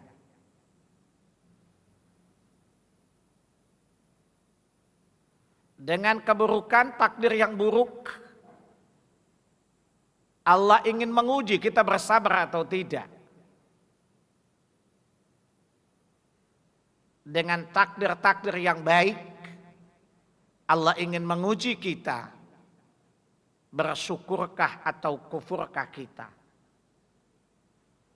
Contoh takdir yang buruk misalnya, surat 2 Al-Baqarah ayat 155, 156 dan 157. walanabluwannakum bisyai'im minal khawfi wal ju'i wa naqsim minal amwali wal anfusi wath thamarat wa basyiris sabirin. Dan kami pasti akan menguji kalian dengan sesuatu dari ketakutan, betul? Kelaparan dan kekurangan-kekurangan yang lain. Segala hal yang tidak menyenangkan. Lalu Allah berkata, wa basyiris sabirin. Maka kabarkanlah kabar gembira bagi orang-orang yang bersabar. Contoh takdir yang baik berupa kekuasaan, kekayaan dan segala macamnya. Segala sesuatu yang menyenangkan itu takdir baik. Allah ingin menguji kita bersyukur atau kufur. Seperti perkataan Nabi Allah Sulaiman alaihi salatu wassalam yang Allah nukilkan kepada kita dalam kitabnya. Surat yang ke-27, surat An-Naml ayat 40. Setelah jin bisa memindahkan istana Balqis dari kerajaan Saba ke hadapan Nabi Sulaiman alaihissalatu wassalam, maka apa yang diungkapkan oleh Nabi Sulaiman? Hadza min fadli rabbi liyabluwani ashkuru am akfuru. Ini adalah sebagian dari karunia Rabbku agar dia mengujiku apakah aku bersyukur ataukah aku kufur. Itu yang saya maksud, kita akan diuji oleh Allah dengan takdirnya. Yang kedua, Allah akan menguji kita dengan ketaatan. Allah akan menguji kita dengan ketaatan. Ketaatan itu ujiannya berupa perintah dan larangan. Ketika kajian ini masih berada di Masjid Bidakara, saya telah menjelaskan bahwa dua hamba Allah pernah di surga, tetapi terusir darinya karena keduanya tidak taat. Iblis terusir ketika diuji dengan perintah. Dan Adam terusir karena dia tidak patuh terhadap larangan Allah Subhanahu wa taala. Ketika Allah Subhanahu wa taala berkata, "Idz qulna lil malaikati isjudu li Adam, fasajadu illa iblis." Ketika Allah memerintahkan malaikat-malaikat dan iblis sujud, iblis enggan bersujud, maka Allah pun mengeluarkannya dari dalam surga selama-lamanya dan tidak pernah kembali lagi. Dan tempat iblis adalah jahanam. Begitu juga dengan Adam alaihissalatu wassalam. Allah mengujinya dengan pohon. Allah katakan, la taqraba hadhihi syajarah. Jangan kalian berdua mendekati pohon ini. Adam tidak memperhatikan itu. Ketika dia dihasut oleh syaitan, oleh iblis, dia terhasut dan dia lupa akan larangan Rabbnya atasnya. Dia memakannya, terbuka auratnya, lalu Allah pun mengusir dia dan istrinya dari jannah. Allah Maha mengetahui bahwa Adam akan bertaubat, maka Allah pun menerima taubat Adam alaihissalatu wassalam. Dan taubatnya Adam Allah nukilkan kepada kita di surat 7 Al-A'raf ayat 24. Rabbana, qala, keduanya berkata, Rabbana zalamna anfusana wa illam taghfir lana wa tarhamna lanakunanna minal khasirin. Contoh kedua hamba yang tidak taat. Yang satu melanggar larangan, yang satu melanggar perintah. Maka kalau kita ingin kembali ke sana, kita ini pernah di sana loh. Maka usahakanlah kita kembali ke tempat di mana dulu bapak kita pernah hidup dalam kemewahan. Bercita-citalah agar kita kembali ke kampung di mana dulu ayah kita pernah tinggal nyaman. Itu jannah. Dan kita tidak akan pernah memasukinya sampai Allah menguji kita dengan berbagai goncangan, dengan berbagai ujian. Di dalam surah 2 Al-Baqarah ayat 214, Allah Subhanahu wa taala berfirman, Am hasibtum an tadkhulul jannata wa lamma ya'tikum mathalul ladzina khalau min qablikum massathumul ba'sa wad dharra wa zulzilu. Apa kalian mengira wahai manusia bahwa kalian akan masuk ke surga? Apakah kalian akan melewati karpet merahnya surga sebelum kalian diuji dulu dengan berbagai goncangan, dengan berbagai cobaan?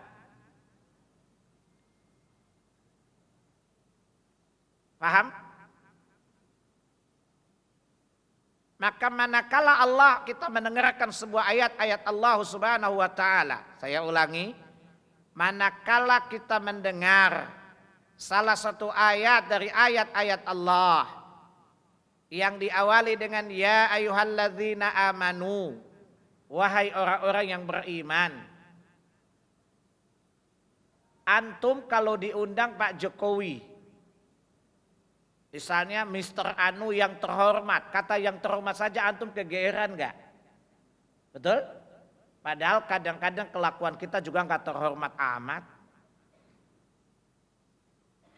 Apalagi andai kata kalau yang ditulis undangannya yang mulia fulan atau fulanah.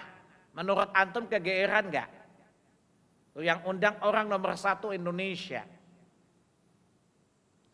Atau antum pergilah ke istana Wapres bertemu dengan Pak Yusuf Kalla umpamanya. Lalu Pak Yusuf Kalla menyapa Anda dengan dialek Bugisnya. Yang mulia silakan kau duduk. Kira-kira kegeeran tidak? Kegeeran kau dong kata orang Makassar ki.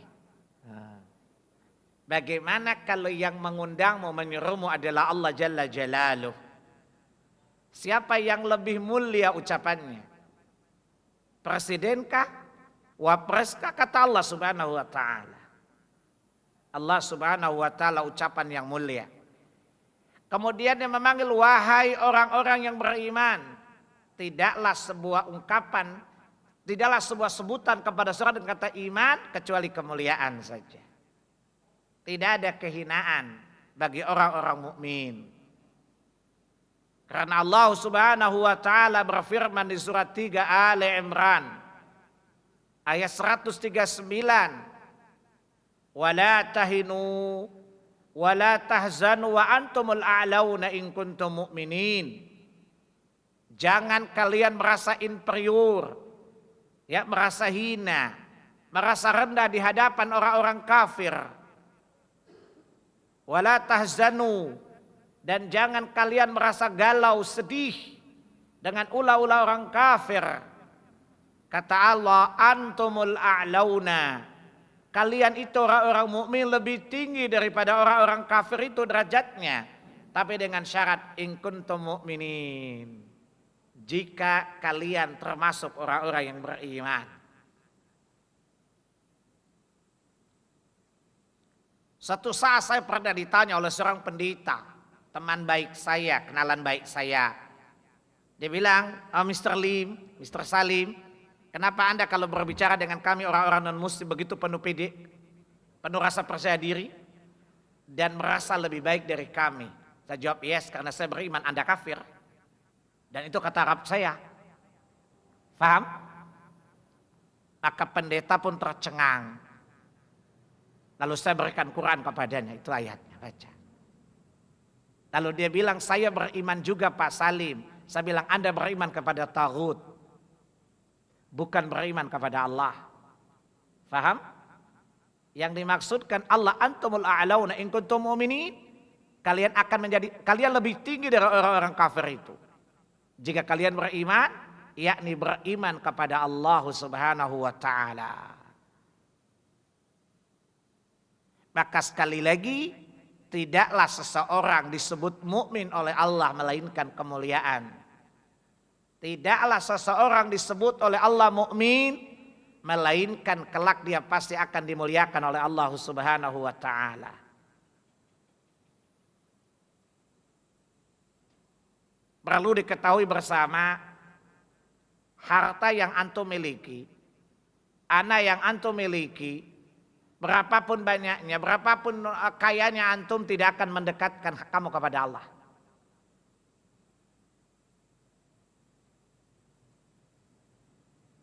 Orang yang dekat dengan Allah adalah orang yang beriman dan orang yang beramal saleh. Lihat surat 34, surat Saba ayat 37.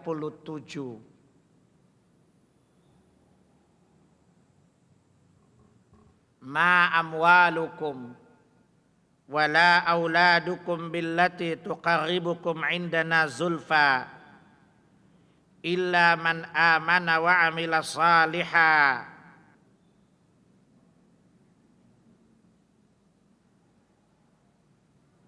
Dan bukanlah harta dan anak-anak yang kau miliki yang mendekatkanmu kepada Allah. Akan tetapi orang-orang beriman dan orang-orang saleh, orang-orang itulah yang dekat kepada Allah Subhanahu wa taala. Maka kalau kita simak ayat ini, dengan setiap ayat yang kita bacakan dalam Quran yang diawali dengan ya ayyuhalladzina amanu, berarti Allah mengundang kita agar lebih dekat kepadanya. Bapak-bapak kalau dipanggil wanita cantik bahenol, kira-kira antum menoleh enggak? Yang ditanya bapak-bapak bukan ibu-ibu. Menoleh enggak? Menoleh. Lalu dia ajak jalan-jalan berpegangan tangan, mau nggak antum? Jawab Pak. Di depan pengajian nggak. Tapi di jalan siapa mau nolak gitu ya? Apalagi kalau yang ngundang itu selebriti ya. Dia mengundang yang datang itu dengan sanggul katulistiwa misalnya. Pasti antum mau dekat deh. Mas, godain kita dong gitu. Kira-kira antum yang laki-laki iseng ini kira-kira mau nggak sih? Nah, jangan ketawa Pak. Bapak soal perempuan aja ketawa. Masya Allah. Senang ya Pak? Ya. Jadi kalau ada perempuan cantik yang mengundang kita, kita pasti menaruh perhatian kepadanya. Ibu-ibu udah bersuami semuanya bukan? Kalau keluar dari sini ada laki-laki yang kaya raya ganteng lagi, maco luar biasa. Kemudian mengajakmu makan malam, mau nggak nemenin? Karena wanita mukminah begitu. Ini karena udah ngaji. Kalau nggak ngaji, siapa nolak gitu. Ini kesempatan langka katanya. Nah, bahwa setiap orang yang berpengaruh, yang kita tahu punya kebaikan, punya kelebihan, manakala memanggil kita pasti kita menoleh kan? Betul? Bayangkan yang mengundangmu, yang memanggilmu adalah Allah Subhanahu wa taala. Dan dia mengajakmu agar lebih dekat kepadanya. Tadi dijelaskan tadi. Dengan keimananmu, maka ketika Allah mengatakan, hei orang beriman, kamu mau dekat enggak? Dekatilah aku dengan amal ini dan amal itu. Betul? Karena Allah katakan, tidak ada yang mendekatkan kita kepada Allah kecuali iman dan amal saleh. Kalau bapak-bapak ingin dekat sama Allah atau menjauh? Bapak-bapak lapar ya? Kalau ditanya diam, ada puluhan orang kok diam aja. Bapak-bapak kalau dipanggil Allah kira-kira, maaf, bapak-bapak pengen dekat atau jauh sama Allah? Dekat. Sedekat apakah? Sedekat sajadah terbentangkah ala bimbo? Tuhan katanya. Aku dekat, engkau dekat. Aku jauh, engkau jauh ya. Allah mah nggak jauh atuh ya.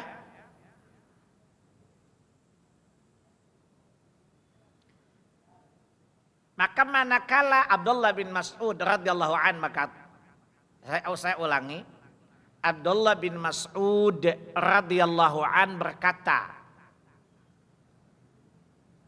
jika Allah memanggilmu, bila kamu mendapati sebuah ayat di mana Rabbmu memanggilmu dengan sebutan ya ayyuhalladzina amanu, maka curahkanlah perhatianmu.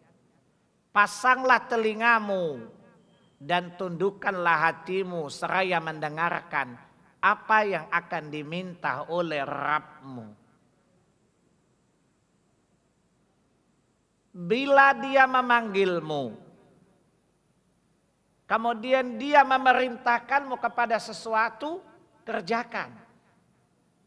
Karena dengan perintah yang dia minta kepadamu, dia ingin memuliakanmu dan menaikkan derajatmu. Perintah itu kebaikan bukan? Kebaikan itu menambah derajat atau menurunkan derajat? Menambah derajat. Manakala Rabbmu memintamu meninggalkan sesuatu atau melarangmu dari sesuatu, tinggalkan. Karena sesuatu yang dilarang itu kotor, keji, merusak, mendatangkan madarat bagimu. Tinggalkan. Karena Rabbmu, karena Tuhanmu Allah Subhanahu wa ta'ala ingin membersihkan dirimu dan mensucikan dirimu dari segala yang kotor tadi.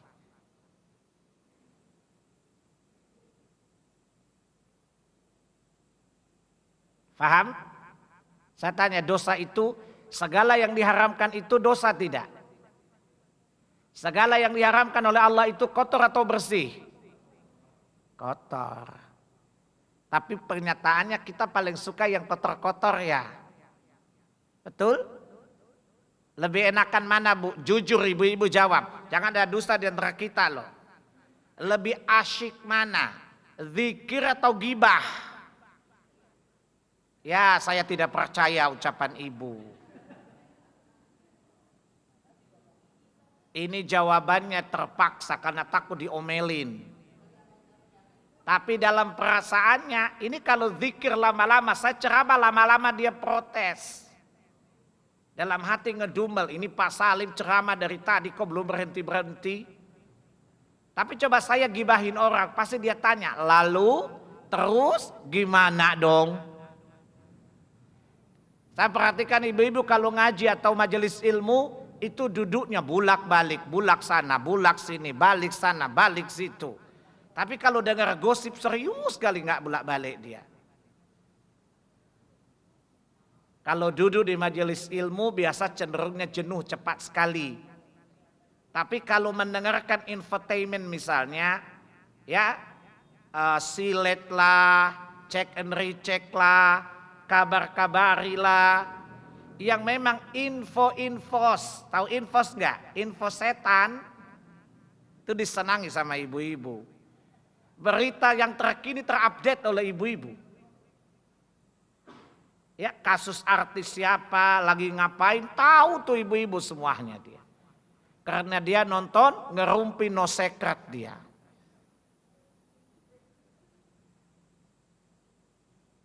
Betul Bu? Dia ketawa-ketawa karena kok Bapak tahu sih? Saya pernah ditanya ibu-ibu, kok Bapak tahu? Saya sekali lihat nggak lupa-lupa masalahnya. Ya sekali baca iklannya saja saya udah tidak lupa. Beda sama ibu-ibu, 10 kali baca 10 kali lupa.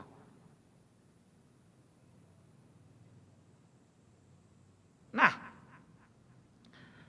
maka ketika Allah memanggil kita dengan sebutan orang mukmin, maka hendaklah kita memiliki respon. Seperti Allah sifati orang-orang mukmin merespon perintah dan larangan. Maaf, seperti Allah sifati orang-orang mukmin merespon seruan Allah dan Rasul-Nya. Bagaimana sikap seorang mukmin ketika Allah dan Rasul menyeru mereka, lalu dibebankan kepada mereka sebuah aturan?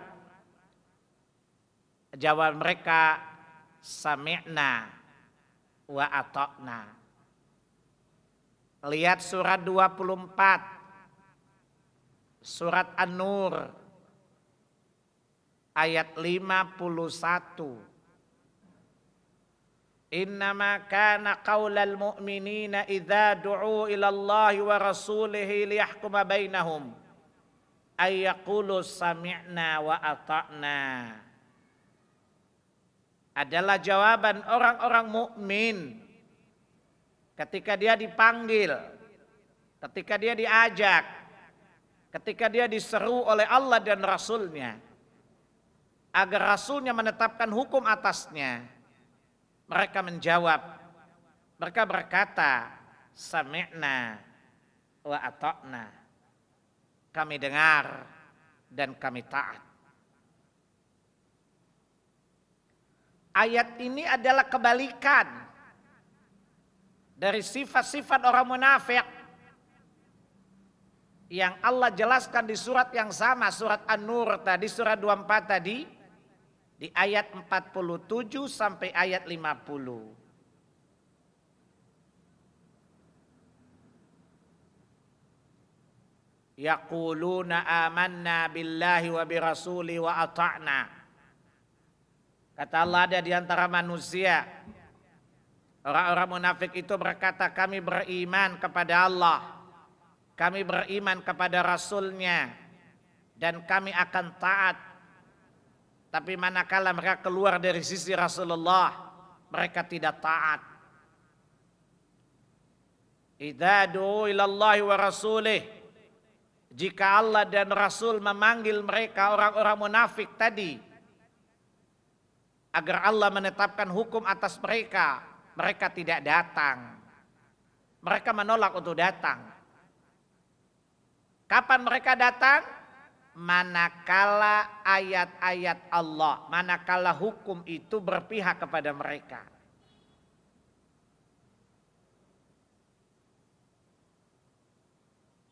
Maka seorang mukmin yang hakiki, manakala telah datang kepadanya satu perintah Allah atau satu larangan Allah, nggak usah nanya. Paham? Sami'na wa ata'na. Dengar taat. Ada ibu-ibu, saya mengajar tafsirul ahkam. Saya mengajar tafsir ahkam. Tafsir tentang ayat-ayat hukum. Nanya, Pak, kenapa ini diharamkan? Kenapa itu diharamkan? Saya bilang itu bukan sikap orang mukmin. Gak usah nanya-nanya. Ngapain nanya-nanya? Ibu-ibu nanya begini, Pak, kenapa sih Allah haramkan ini? Kenapa sih Allah haramkan itu? Saya cuma jawab selengean aja. Ya suka-suka Allah lah. Ngapain lu nanya-nanya? Lalu apa kata mereka? Tapi Pak, udah Bu. Kalau ibu penasaran, jangan penasaran Bu, nanti ibu mati sambil nyanyi, aku mati penasaran, jangan Bu. Imani saja, jalanin saja. Paham? Karena kepada Allah bukan layak kita bertanya. Paham? Seorang mukmin tidak boleh bertanya, kenapa Allah mengharamkan ini? Kenapa Allah mengharamkan itu? Enggak boleh. Kenapa Rasul mengharamkan ini? Kenapa Rasul mengharamkan itu? Enggak usah nanya. Allah mengatakan, apa yang Nabi tetapkan atasmu, kamu harus taslim, tunduk, patuh. Enggak boleh bertanya. Tidak boleh keberatan di hati, enggak boleh. Lihat surat keempat. Surat An-Nisa ayat 65. Fala wa rabbika la yu'minuna hatta yuhakkimuka fima syajara bainahum. Thumma la yajidu fi anfusihim harajan mimma qadaita wa yusallimu taslima. Demi Rabb Muhammad, ayat ini isinya qasam, sumpah. Dan Allah bersumpah dengan zatnya sendiri. Demi Rabb Muhammad, mereka tidak beriman. Ini pernyataan main-main atau serius? Yang serius siapa? Allah. Demi Rabb Muhammad, mereka tidak beriman. Berarti demi Allah, demi zatku mereka tidak beriman. Faham? Hatta yuhakkimuka fima syajara bainahum. Sampai mereka menjadikan engkau pemutus perkara, hakim atas segala apa-apa yang mereka perselisihkan. Dan apabila engkau telah memutuskan perkara itu, tidak boleh ada keberatan sedikit pun di hati mereka.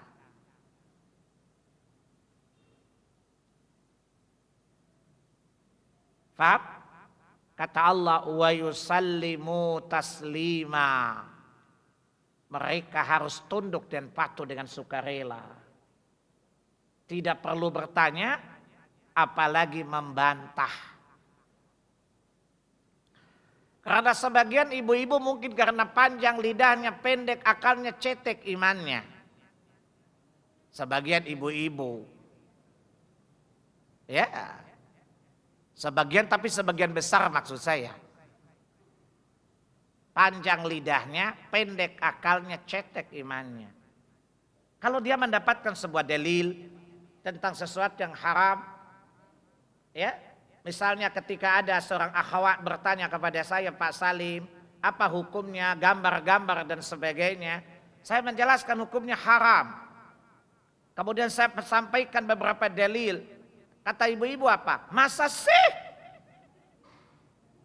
Ya saya cuma nyantai jawab, iya sih.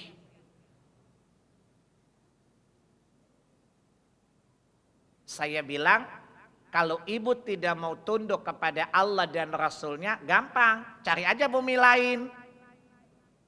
Yang dimana ibu yakin kekuasaan Allah tidak sampai di bumi itu. Tinggallah di sana dalam damai. Mereka jawab, nggak ada bumi lain, Ustaz. Ya udah kalau gitu patuh pada yang punya bumi. Kata orang Medan, sudah menumpang melutut kentut pula kau. Patuh saja. Paham? Maka sifat orang mukmin nggak nanya-nanya.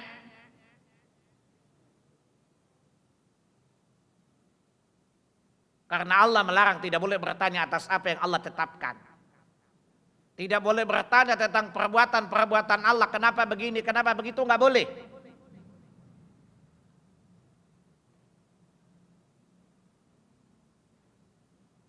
Lihat surat 21.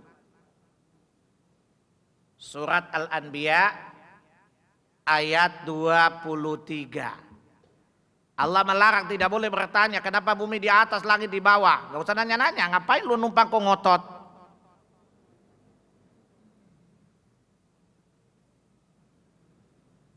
Kenapa mesti begini, kenapa mesti begitu, gak usah nanya loh. Kata Allah, la yus'alu amma yaf'al wa hum yus'alun. Dan bukanlah Allah yang ditanya tentang apa yang dia perbuat, tetapi justru merekalah yang akan ditanya oleh Allah. Jadi kalau kita dapati satu hukum, kita dapati satu kejadian, nggak usah nanya kenapa begini dan begitu. Paham? Kita perlu imani bahwa segala sesuatu yang Allah takdirkan itu berdasarkan ilmu dan hikmah. Selesai urusan. Yang perlu kita persiapkan jawaban kalau Allah tanya, kenapa kamu nggak beriman? Kenapa kamu kafir? Kenapa kamu begini? Kenapa kamu begitu? Paham?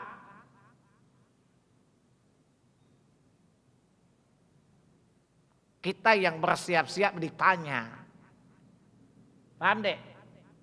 Jadi nggak usah nanya kenapa begini, kenapa begitu, kenapa mesti malaikat dari api, kenapa iblis sudah diciptakan kemudian diusir dari surga. Ngapain juga lu nanya urusan Allah? Paham? Urusan laki lu aja nggak boleh nanya. Betul bu, Pak?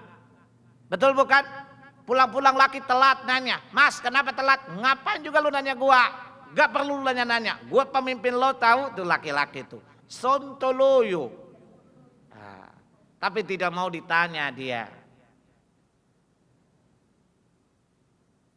Betul bu? Suami aja gak mau ditanya apalagi Allah Subhanahu Wa Taala. Paham? Padahal suami juga layak ditanya, siapa tahu salah jalan. Karena suami sekarang juga kena penyakit tahu-tahu. Tahu penyakit tahu-tahu? Tidak tahu sok tahu. Dikasih tahu tidak mau tahu. Tidak pernah cari tahu, tahu. Pokoknya tahu aja dia suami. Tapi bukan suami yang di sini ya. Suami yang di sini kelihatan insya Allah udah baik-baik dia. Paham? Maka kewajiban kita adalah mendengar dan menaati. Sami'na wa ata'na, kami dengar kami taat saja. Nah, salah satu seruan yang Allah seru untuk kita adalah seruan dalam Al-Quran yang ke-7. Udah kita lewati kemarin, tapi sekedar sebelum saya sambung ke seruan yang ke-8. Surat 2 Al-Baqarah ayat 254. Satu ayat sebelum ayatul kursi. Ya ayyuhalladzina amanu anfiqu mimma razaqnakum min qabli an ya'tiya yawmun la bay'un fihi. Min qabli an ya'tiya yawmun la bay'un fihi wala khullatu wala syafa'ah wal kafiruna humul zalimun. Ya ayyuhalladzina amanu, wahai orang-orang yang beriman, anfiqu, belanjakanlah oleh kalian, mimma razaqnakum, dari apa-apa yang kami rezekikan kepada kalian. Min di sini artinya tab'id, sebagian saja, tidak semuanya.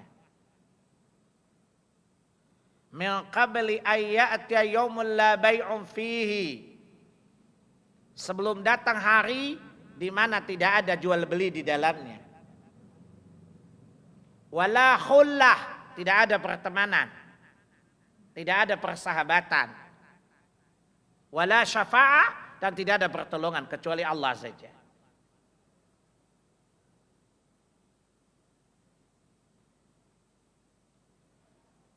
Yang dimaksudkan infak di sini, infak di jalan Allah.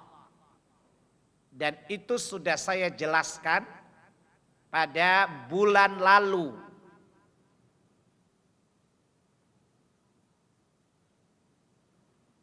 Dan infak atau sedekah adalah sebaik-baik amal. Bahkan Allah menyebutkan bahwa menginfakkan harta kita karena Allah adalah perdagangan yang tidak pernah bangkrut. Sebuah perdagangan yang sebaik-baik perdagangan adalah perdagangan hamba dengan Allah Subhanahu wa taala. Dan menginfakkan sebagian harta di jalan Allah adalah bentuk perdagangan kita dengan Allah. Kalau bapak-bapak, ini bapak-bapak terlihat bapak-bapak muda yang punya obsesi banyak nih. Masih punya banyak hayalan kan Pak? Kalau ada seorang datang tampangnya Tionghoa gitu, Tiongkok. Tajir banget. Kaya luar biasa. Kemudian dia menjadikan Anda mitra usahanya. Anda mau nggak? Jadi presiden direktur. Mau ya? Oh, jangan pura-pura loh. Ini kan bapak-bapak muda tuh Pak Mat namanya, Bapak Matre. Ibunya tuh Bu Mat, Ibu Matre. Anaknya namanya Amat, anak Matre. Betul? Kan bapak-bapak ini kan bapak-bapak now. Ibu-ibu now. Betul? Dan biasa ibu now tuh kan Matre, Bu. Condong hedonis, permisif. Kecuali yang sudah belajar ngaji. Yang sudah ngaji saja masih besi-besi bergaya seleb kan? Ya, jadi neneknya namanya Nikmat, nini Matre namanya. Aki namanya Kiamat, aki Matre. Pasti antum mau kan kalau ditawarin karena orang kaya, lah orang Indonesia tuh sering ditawarin saham bodong, beli sampai triliunan bukan? Banyak kasus orang membeli saham bodong sampai ratusan miliar bukan? Bukan pintarnya orang yang nawar, emang bodohnya orang Indonesia. Pernah dengar dulu langit biru langit atau apa itu dulu pernah menawarkan saham agrobisnis Sukabumi bukan? Ya, bahkan mantan presiden, wapres pun ikut beli saham waktu itu bukan? Ternyata sahamnya bodong. Si wapresnya waktu itu masih wapres, sekarang udah aki-aki, nggak usah nanya siapa dia. Ditanya dia jawab apa? Karena dalam proposal dan dalam presentasi itu sangat meyakinkan, coba lihat. Nah pertanyaannya, kalau Allah menawarkanmu bisnis, mau nggak lo? Mau nggak Pak? Dan Allah bayar seluruh usahamu dengan surga. Mau nggak Pak? Bapak-bapak muda, ini bapak-bapak muda jawabnya takut. Kalau Allah menawarkanmu kerjasama bisnis. Dan Allah bilang, aku beli seluruh asetmu dengan surga. Mau nggak Pak? Allah dijadikan mitra dagang. Mau nggak bapak-bapak? Kok jawabannya kurang meyakinkan sih? Kalau mau baca ayatnya. Surat 9 ayat 111. Innallaha ashtara minal mu'minina anfusahum wa amwalahum bi anna lahumul jannah. Sesungguhnya Allah telah membeli dari orang-orang mukmin itu jiwa dan harta mereka, Allah barter dengan surga. Antum yang kerja di Sudirman sini, di semua kantor-kantor di Sudirman salah satunya, bisa beli rumah di Pondok Indah nggak gaji antum per bulan? Enggak ya? Makanya tinggal di Cibubur, tinggal di Tangerang, di pinggiran bukan? Karena nggak bisa beli rumah di Pondok Indah. Betul? Mahal.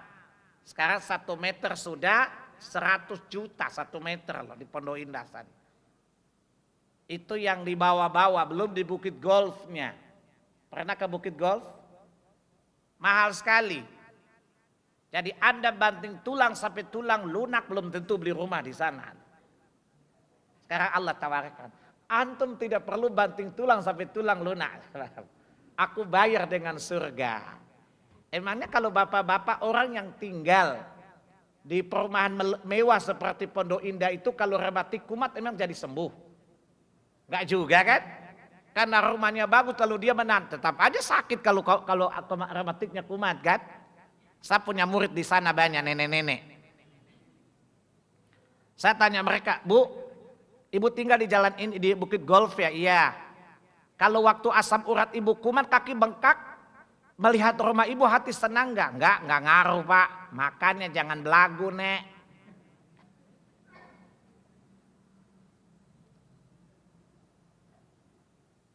Ya, kata ibu-ibu gini, ini guru judes amat ya.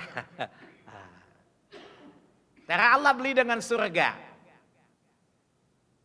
Ya, mau nggak? Saya tanya lagi pertanyaan yang kedua. Kalau Anda membeli sebuah saham dan Anda yakin saham itu tidak akan pernah rugi selamanya, Anda pengen beli lagi nggak saham itu? Kalau dunia jawabnya lancar ya, subhanallah. Bagaimana kalau Anda berdagang dengan Allah dan tidak pernah rugi? Itu salah satunya, cukup 3 saja. Anda selalu membaca Al-Quran, Anda kontinu mendirikan sholat, dan Anda menginfakkan sebagian dari harta menjalan Allah. Maka itu perniagaan, kata Allah, tidak pernah rugi selamanya. Lihat surat 35, surat Fatir. Ini antum datang, ini tangan kosong. Emangnya udah hafal Quran kayak saya gitu? Ini namanya BB, bodoh belagu loh.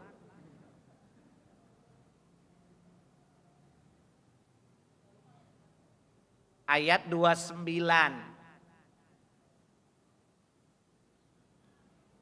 Innal ladzina yatluna kitaballahi wa aqamus salata wa atuz zakah. Maaf, wa anfaqu mimma razaqnahum sirran wa alaniyah yarjuna tijaratan lan tabur. Sesungguhnya orang yang membaca Al-Quran secara kontinu. Bapak-bapak, semoga Allah berkahi usia kita. Semoga Allah memberkahi usia kita dalam ketaatan kepadanya. Saya tanya, Bapak setiap hari baca Quran berapa juz? 1 juz, 10 juz bisa?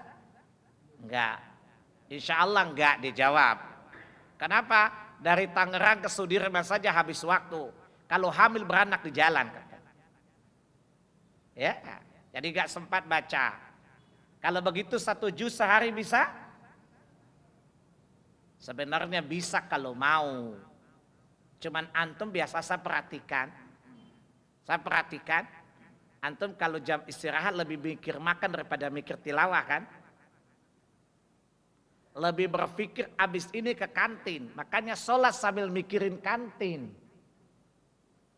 Padahal kalau antum bilang gini, jam istirahat itu 1 jam. Saya sholat 15 menit. Saya makan 15 menit. Saya baca Quran sisanya. Pernah nggak seperti itu? Antum kalau makan lebih banyak cerita daripada makannya kan? Betul ya? Apalagi kalau makan sama teman kantor ceweknya, Masya Allah gayanya luar biasa. Yang kedua, selalu sholat, wajib maupun sunnah. Yang ketiga, menginfakkan sebagian dari yang Allah kurniakan kepadanya. Sirran, sembunyi-sembunyi. Wa alaniyah atau terang-terangan. Wa alaniyah itu artinya terang-terangan, i'lan. Jadi iklan itu dari bahasa Arab, i'lan. Menampakkan, memperlihatkan, itu namanya i'lan namanya.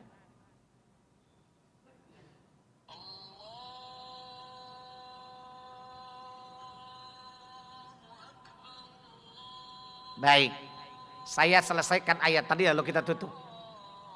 Paham? Kata Allah, yarjuna tijaratan lan tabur, maka mereka mengharapkan perniagaan yang tidak pernah rugi. Jadi Allah katakan bahwa perniagaan dengan Allah itu adalah perniagaan yang tidak rugi. Saya akhiri. Subhanakallahumma wa bihamdika asyhadu an la ilaha illa anta astaghfiruka wa atubu ilaik. Nanti kita sambung sesudah maghrib ya. Yang mau pulang pulang aja, nggak usah tinggal. Yang mau tinggal aja ya. Assalamualaikum warahmatullahi wabarakatuh.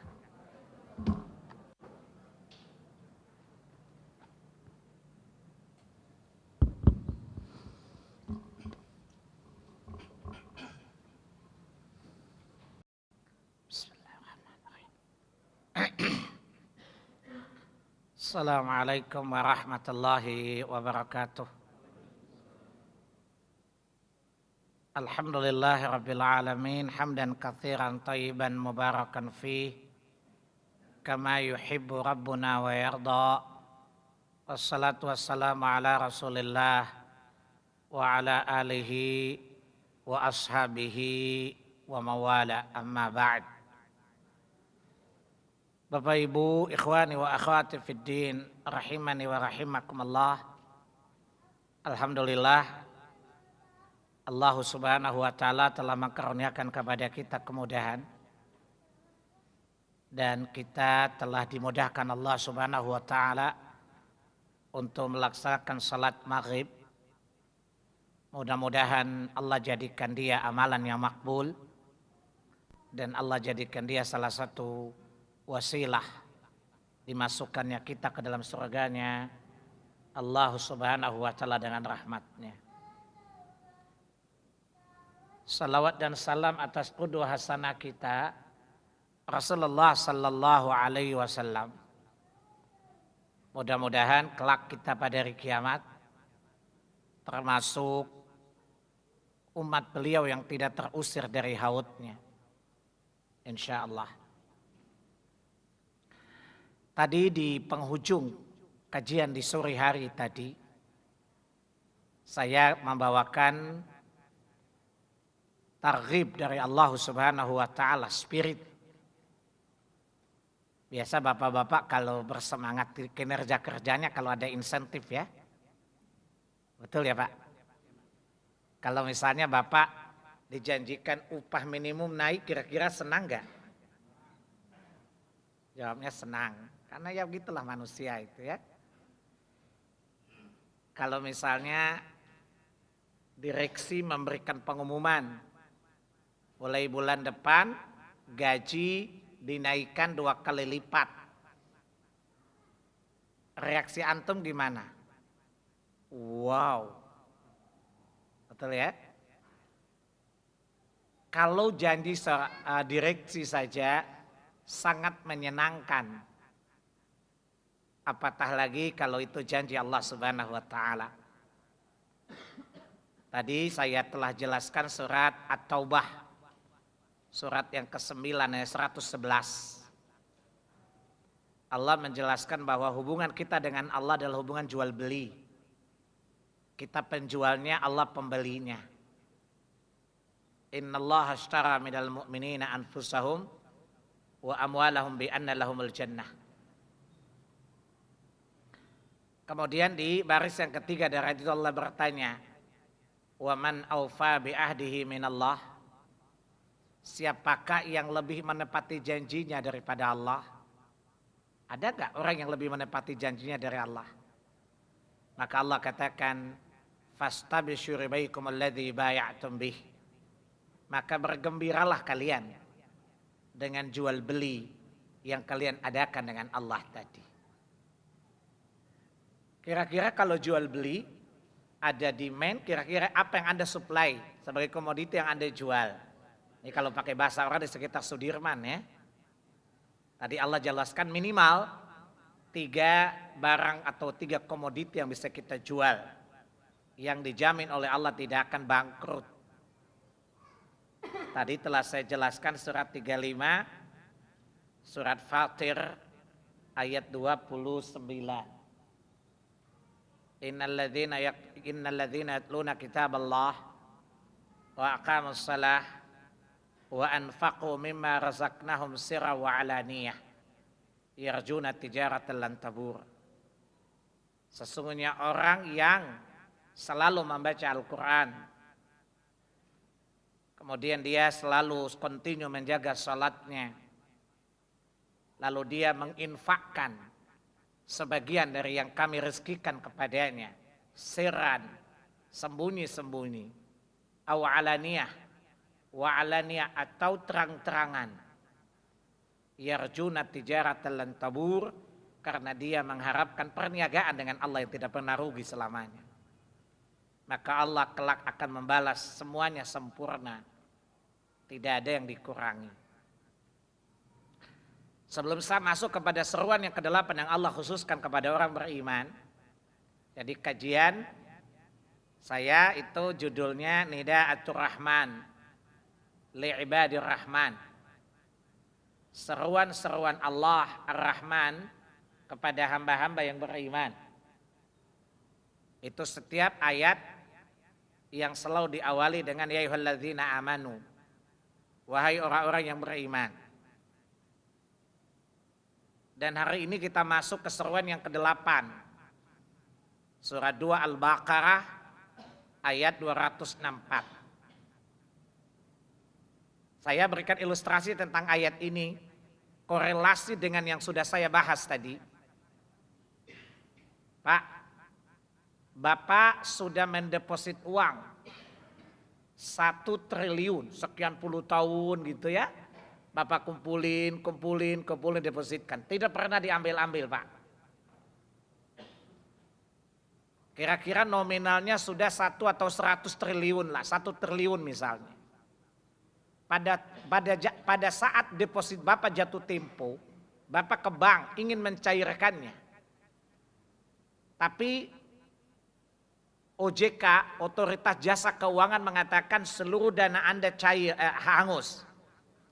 Tidak ada yang bisa dicairkan. Kira-kira orang yang punya deposito gila enggak? Kecewa tidak? Itu urusan dunia, bayangin. Gimana kalau itu terjadi di akhirat? Bayangkan kalau itu terjadi di akhirat. Saat seorang beramal tetapi dia tidak hati-hati terhadap perusaknya. Dia beramal tapi dia tidak tahu mana saja yang menjadi parasit amalnya.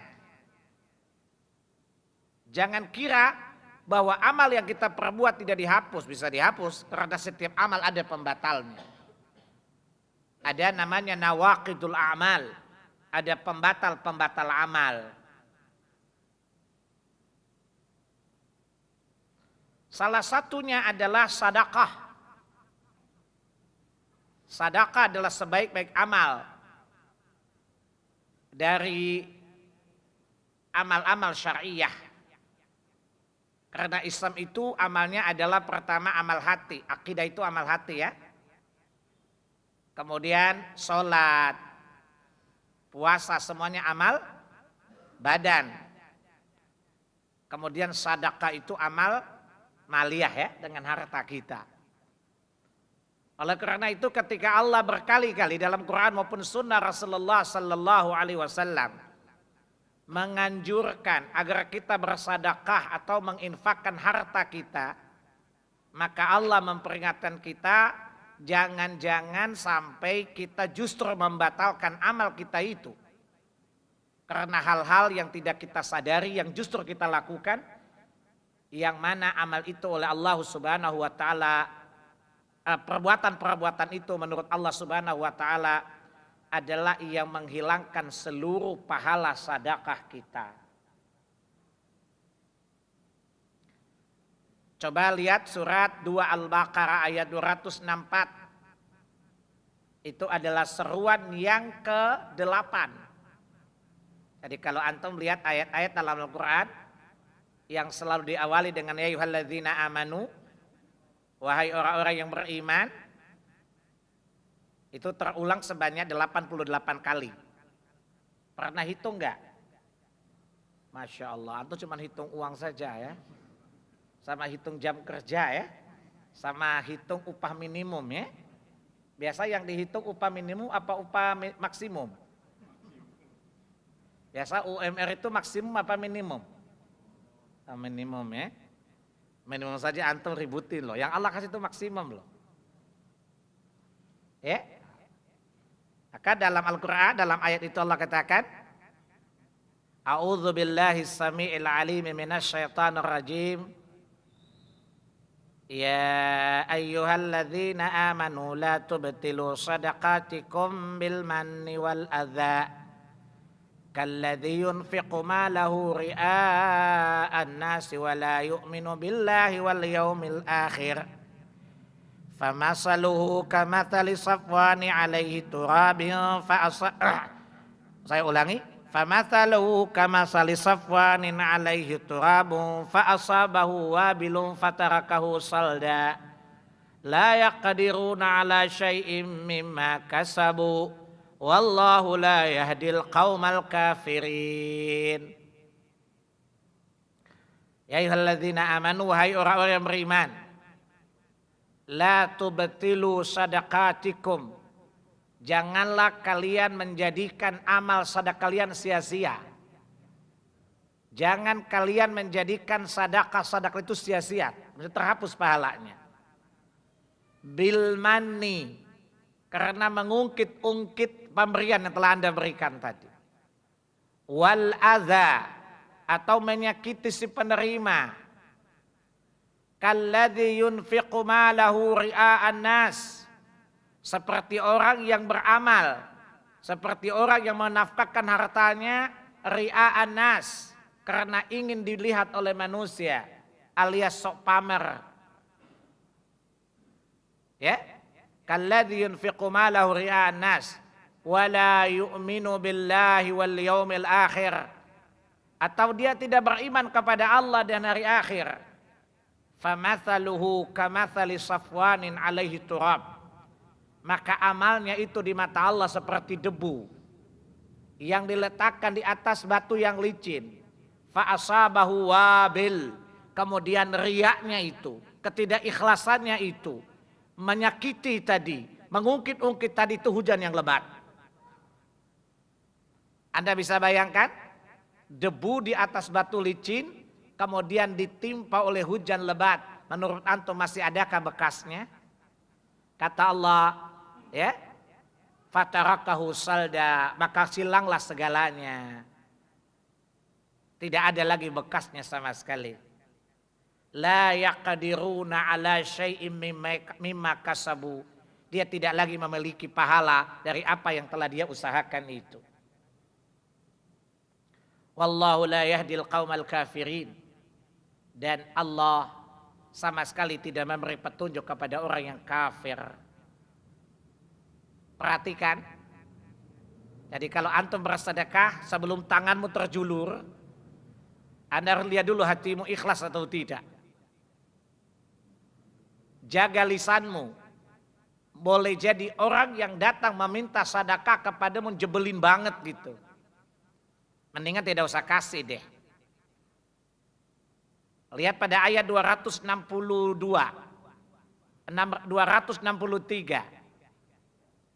Tadi kan 264. Nah, lebih baik tidak usah kasih. Lebih baik tidak kasih, tetapi memperlakukan orang yang meminta sedekah itu dengan baik. Itu lebih baik daripada Anda bersedekah tapi menyakitinya. Di ayat 1263, coba lihat ayat sebelumnya, kata Allah, qaulun ma'rufu wa maghfiratun khairum min sadaqati yatba'uha adza. Permohonan maaf disertai dengan ucapan yang baik, yang menyenangkan, itu lebih baik daripada sedekah Anda yang diikut sertakan dengan cacian, makian atau kata-kata yang menyakitkan.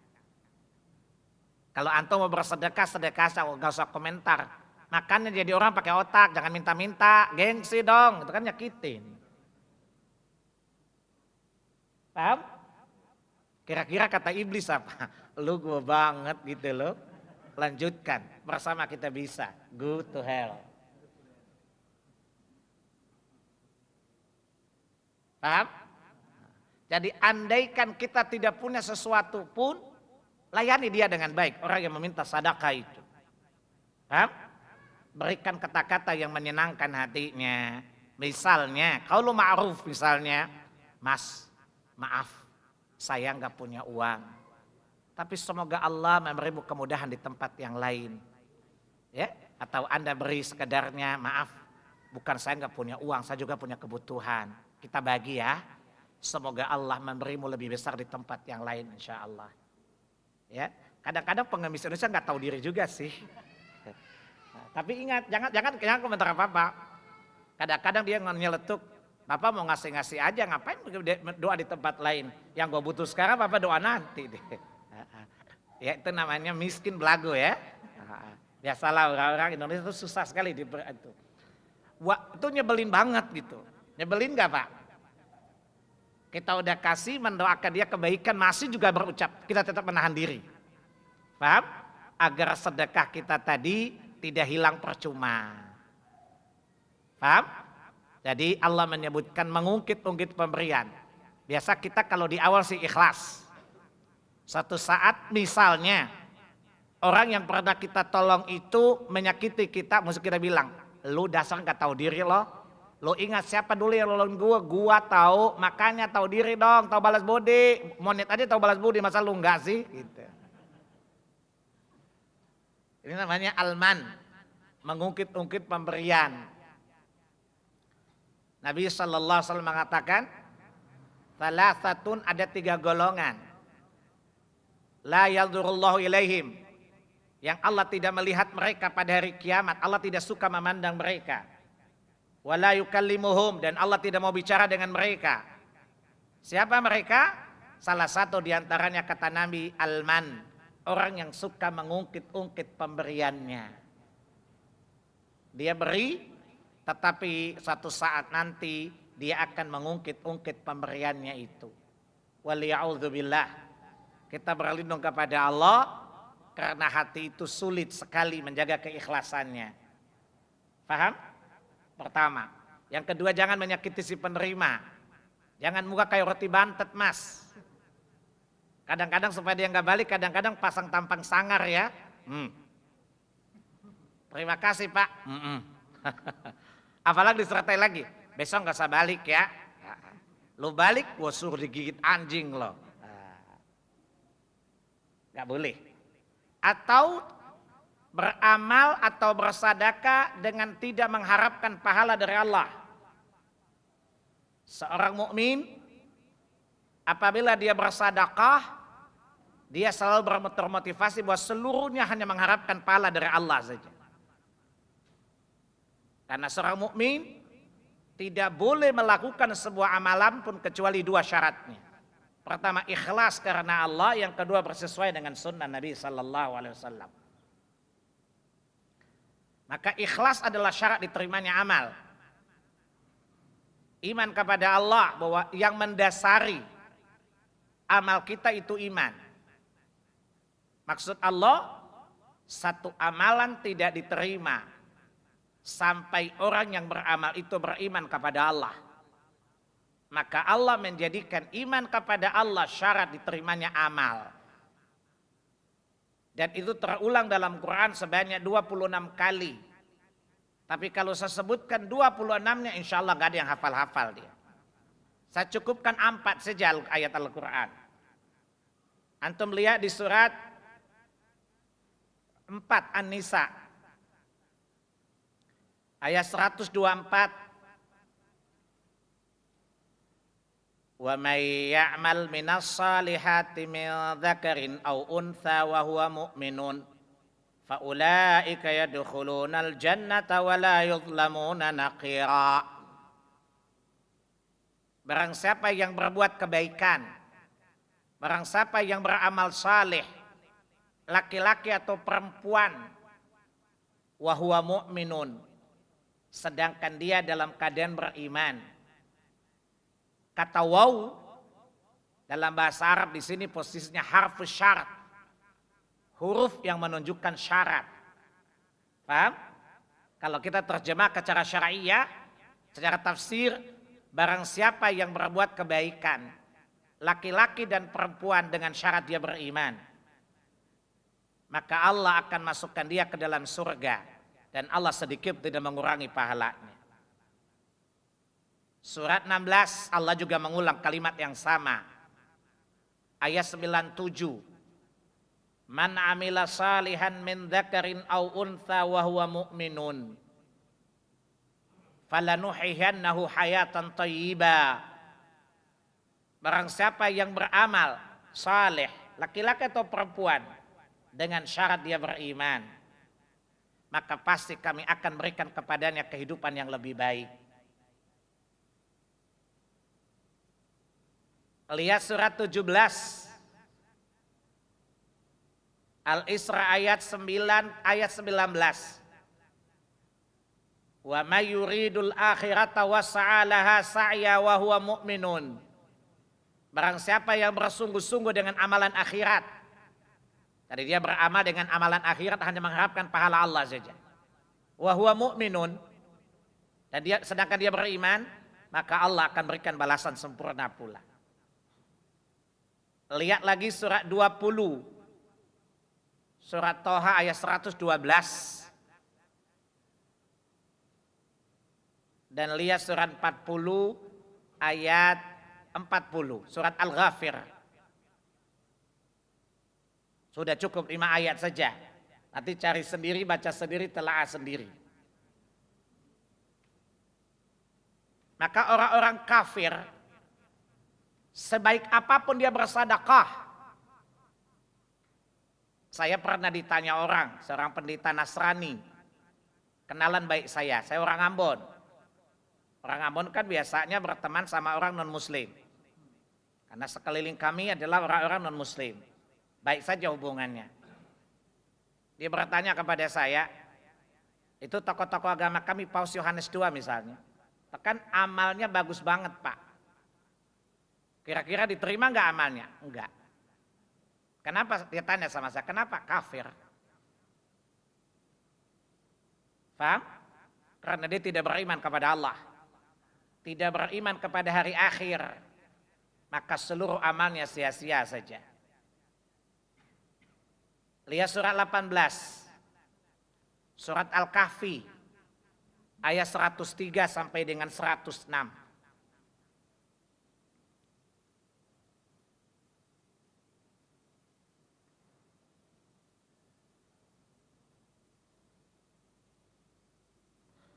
Qul hal nunabbi'ukum bil akhsarina a'mala. Katakan Muhammad, maukah aku beritahukan kepada kalian tentang orang-orang yang paling rugi amalnya? Alladzina dhalla sa'yum fil hayatid dunya. Yaitu orang-orang yang sia-sia amalnya dalam kehidupan dunia. Wa hum yahsabuna annahum yuhsinuna sun'a. Tetapi mereka mengira bahwa telah berbuat sebaik-baiknya. Siapa mereka? Ulaikal ladzina kafaru bi ayati rabbihim. Mereka itu orang-orang yang kafir kepada ayat-ayat kami Al-Quran. Tidak beriman kepada Rasul yang kami utus. Waliqa'ih. Dan tidak beriman kepada hari pertemuan dengan Allah alias hari kiamat. Fahabitat a'maluhum fala nuqimu lahum yaumal qiyamati wazna. Ya, maka sia-sialah amal mereka. Dan kami tidak memberikan penimbangan terhadap amal-amal mereka. Jadi Allah hitung saja, hisab saja, dihisab amalnya. Dan Allah bilang nih amalmu banyak sekali. Jadi orang-orang kafir yang tidak diterima amalnya tapi dicatat. Nanti hari kiamat Allah kasih lihat kepadanya. Sebagai bentuk penyiksaan. Untuk menimbulkan penyesalan. Allah kasih lihat nih catatan amalmu. Andaikan engkau mukmin, kamu masuk surga VIP dengan amalmu. Tapi karena lo kafir, please go to hell. Kira-kira bunuh diri enggak? Jadi Allah perlihatkan kepadanya amalnya. Tapi Allah tidak menimbangnya. Dan Allah tidak memberi balasan. Lihat surah 25 Furqan ayat 22 dan 23. Yauma yarawnal malaikata la busyra yauma idzil lil mujrimin wa yaquluna hijran mahjura. Ingatlah pada hari ketika mereka melihat para malaikat. Pada hari itu tidak ada kabar gembira bagi orang-orang berdosa. Al-mujrimin di sini orang kafir maksud. Mereka berkata hijran mahjura. Kita terhalang dari kebaikan yang dulu kita perbuat di dunia.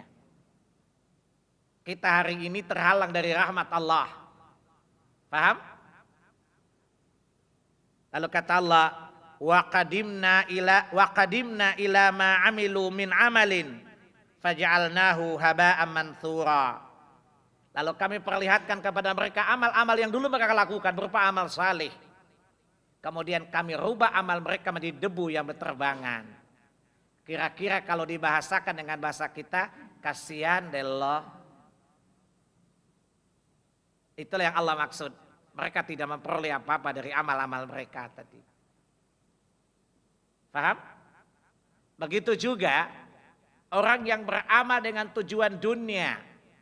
Kan sekarang orang beramal akhirat dengan tujuan dunia, bukan?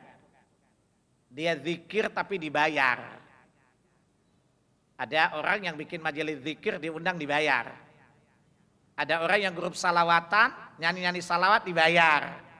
Ya kalau ada mau bikin acara kawinan, ya undang orang salawatan 7 juta loh sekali tampil. Salawat itu amal dunia atau amal akhirat? Amal akhirat, untuk mencari dunia tadi. Ya.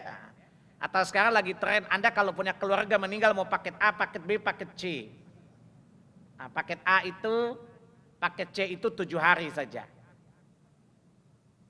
Kalau paket A lebih lama, itu grupnya dicondet. Dia mengaji di atas kuburan, ya di atas kuburan orang dia duduk, kadang-kadang telanjang sambil main gaple tuker-tukeran tuh, baca Quran. Kalau paket A berarti Anda bayar 25 juta. Maka orang yang beramal dengan tujuan dunia atau misalnya menjelang pemilu biasa banyak sedekahan tuh. Ya ada bagi sembako lah gitu ya. Ya kasih karpet di masjid-masjid. Kampanye maksudnya. Itu kan namanya untuk tujuan dunia, bukan tujuan akhirat. Jadi orang yang beramal untuk tujuan dunia, maka dia tidak punya bagian di akhirat dan kelak masuk neraka jahanam. Lihat surat 42. Lihat surat 42. Ayat 20.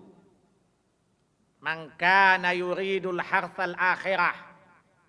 Barang siapa yang beramal dengan tujuan untuk mengharapkan akhirat, maka kami akan berikan kepadanya apa yang dia usahakan plus tambahan baginya. Wa man kana yuridu hartsad dunya nu'tihi minha wa ma lahu fil akhirati min khalaq. Dan barang siapa beramal dengan tujuan dunia, maka kami berikan apa yang dia harapkan tadi, tapi di akhirat dia nggak punya bagian. Ayat ini masih ada catatan kakinya di surat 17 Al-Isra ayat 18. Artinya apa? Orang yang beramal mencari dunia tidak semuanya dikasih, tergantung Allah suka saja. Lihat surat 17 ayat 18. Man kana yuridul ajila ajjalnahu ma yasha'u liman nurid. Barang siapa yang ingin balasan yang dia dapat di dunia ini dari amalnya, maka kami berikan. Tapi kata Allah, ma yasha, ma nasha, apa yang kami kehendaki saja. Liman nurid, dan siapa yang kami kehendaki saja. Artinya kita boleh orientasi dunia, bisa dapat, bisa enggak. Paham? Anda beramal supaya jadi anggota DPR, kata malaikat, di catatan takdir lu nggak dapat tahu. Atau dia berusaha untuk mendapatkan keuntungan yang besar, Allah hanya berikan apa yang Allah kehendaki saja. Atau Allah tidak berikan. Tapi kata Allah apa? Tsumma ja'alna lahu jahannama yaslaha madhmuma madhura. Tapi nanti dari kiamat kami akan giring dia serta berkata, please go to Jahannam. Coba lihat, sudah beramal mengharapkan dunia, di dunia nggak dapat, mati masuk neraka. Itu namanya sudah jatuh tertimpa eskalator, bukan tangga. Sudah terjatuh tertimpa gedung, bukan? Hancur berantakan usahanya. Paham? Jadi jangan beramal karena mengharapkan pahala dunia. Tidak disebutkan di sini. Tapi ketahuilah bahwa termasuk pembatal amal adalah meninggalkan sholat asar. Imam Bukhari dalam kitab sahihnya ketika menjelaskan penjelasan surat 2 Al-Baqarah ayat 238, hafidhu ala salawati was salatil wusta wa qumu lillahi qanitin, dan peliharalah solat-solat kalian, terutama solat wusta. Dan Nabi menjelaskan salatul wusta, salatul asr. Dalam Sahih Bukhari kata Nabi apa? Man taraka salatal asri faqad habita amaluh. Siapa yang meninggalkan salat asar, maka Allah hapus amalnya. Para ulama khilaf. Para ulama berbeda pendapat. Apakah seluruh amalnya yang sekian puluh tahun ataukah cuma sehari saja? Yang dekat kepada dalil sehari. Jadi antum hari itu bersedekah, berarti sholat yang lain batal semua bukan? Siapa di antara antum yang belum sholat asar? Berarti hari ini Anda tidak punya deposit. Karena kata Nabi, man taraka salatal asr faqad habita amaluh. Barang siapa yang meninggalkan salat asar, maka hari itu Allah hapus amal-amalnya. Termasuk sedekahnya umpamanya dan semisalnya. Demikianlah penjelasan singkat tentang ayat ini. Mudah-mudahan setiap kita yang bersedekah selalu menjadikan iman kepada Allah sebagai dasar, sebagai investasi akhiratlah tujuan. Karena kita berkata, qul inna salati wa nusuki wa mahyaya wa mamati lillahi rabbil alamin. Begitu juga Allah katakan, itu surat 6 ayat 162 163 Al-An'am. Atau di surat 98 surat Al-Bayyinah ayat 6 kata Allah. Maaf, ayat 5 kata Allah, wa ma umiru illa liya'budullaha mukhlishina lahuddin hunafa'a wa yuqimus shalah wa yutuz zakah. Dzalika dinul qayyimah.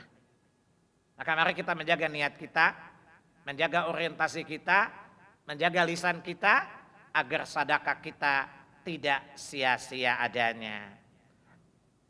Sekarang Isya jam 7:03 ya. Lewat 5. Berarti masih 10 menit dong. Ada yang mau nanya enggak? Enakan Anda tanya atau saya yang nanya sih?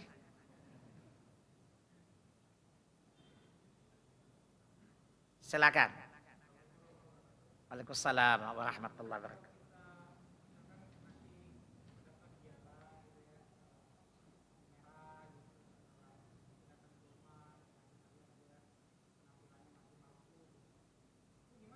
Baik. Jangan memberi sedekah yang bikin orang malah keasikan atau mengemis. Ya. Sebaiknya orang yang meminta-minta, yang Anda tidak tahu dia pura-pura atau tidak, jangan bersangka buruk. Nah, berikan saja.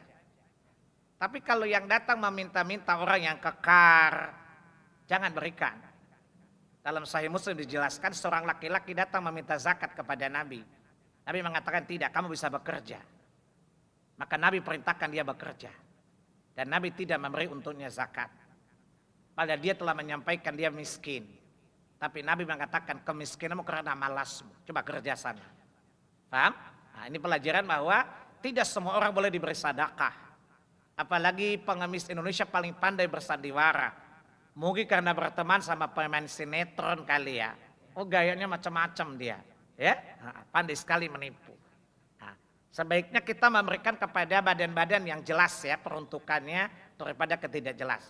Itu pertama. Yang kedua, sangat tidak mendidik kita memberi sedekah di jalan-jalan karena itu akan menjadi mata pencarian. Nanti dia pulang ke Cirebon panggil kawannya lagi. Lama-lama orang mengharapkan kebaikan kita untuk malas bekerja. Maka ini juga dihindari. Karena dalam kaidah agama jangan kita ingin memberi manfaat tapi justru mendatangkan madarat. Kaidah agama mengatakan darul mafasid muqaddamun ala jalbil masalih. Mempertimbangkan madarat, keburukan dari perbuatan kita didahulukan daripada maslahat. bahwa memberi itu mudaratnya besar karena mendidik orang jadi malas. Itu mudarat bukan? Paham? Maka ini harus dihindari.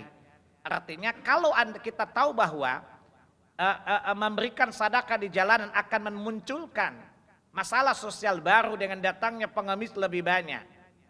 Dan apalagi semakin banyak orang dermawan makin malas dia. Karena orang sekarang telah hilang hayaknya, malunya. Urat malunya telah putus, Pak. Jadi kalau dikasih, maka dia akan keenakan dan dia tidak bekerja. Dan itu pun dimanfaatkan oleh orang yang kuat tapi malas kerja. Ini namanya tidak mendidik, tidak mengedukasi orang. Maka ini pun tidak dibolehkan oleh syariat. Jelas ya? Silakan, Akh.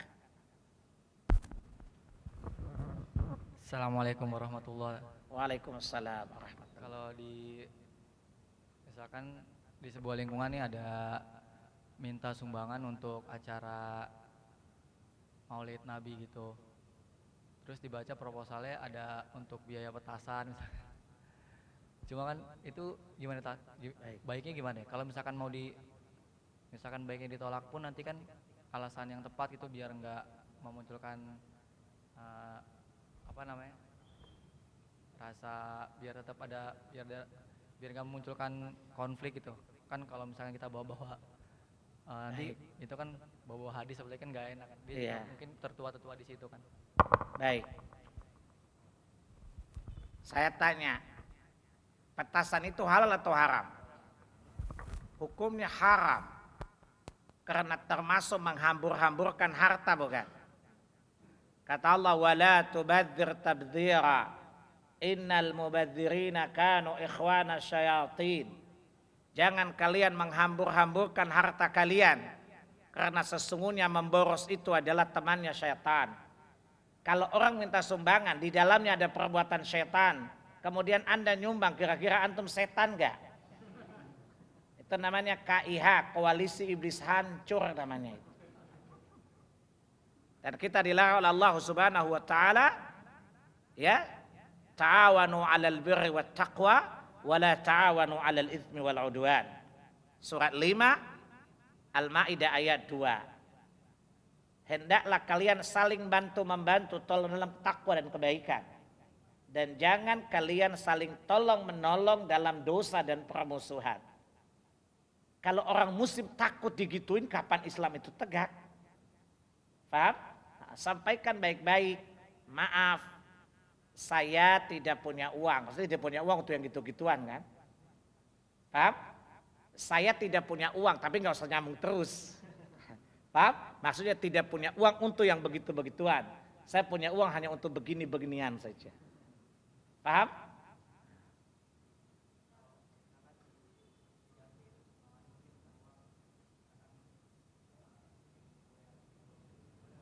Lihat untuk yang penting tidak ada datang ke tidak ada dosa padanya. Paham ya? Tidak ada dosa padanya.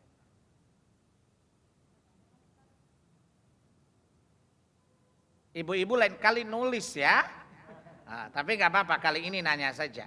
Nah, silakan. Waalaikumsalam warahmatullahi wabarakatuh.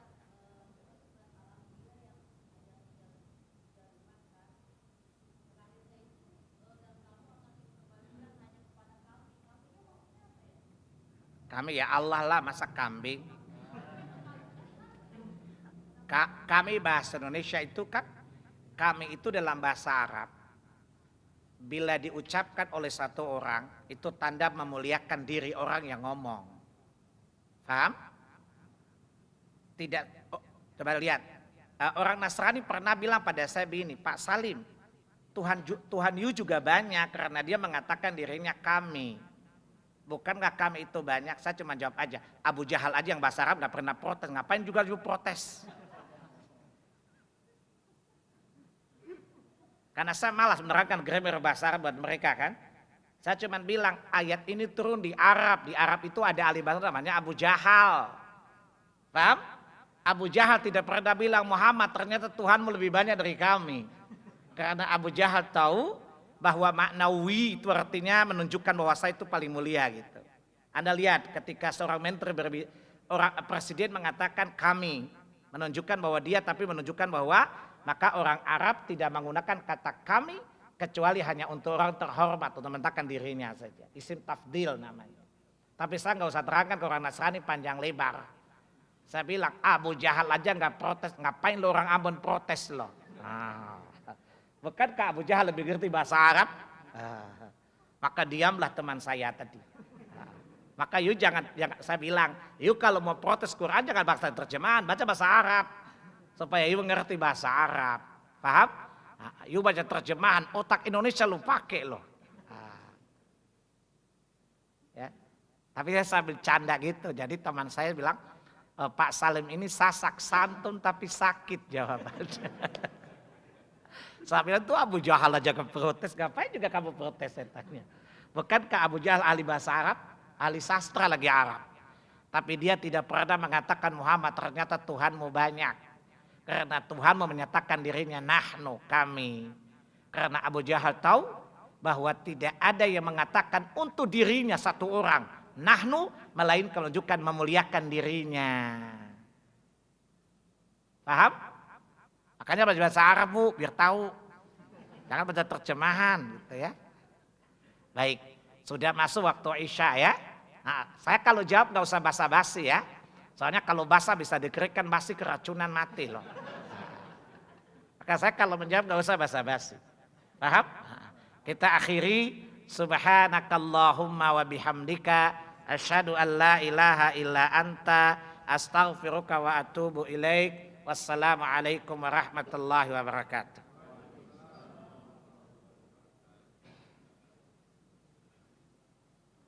Kayaknya jam ini kecepatan 5 menit.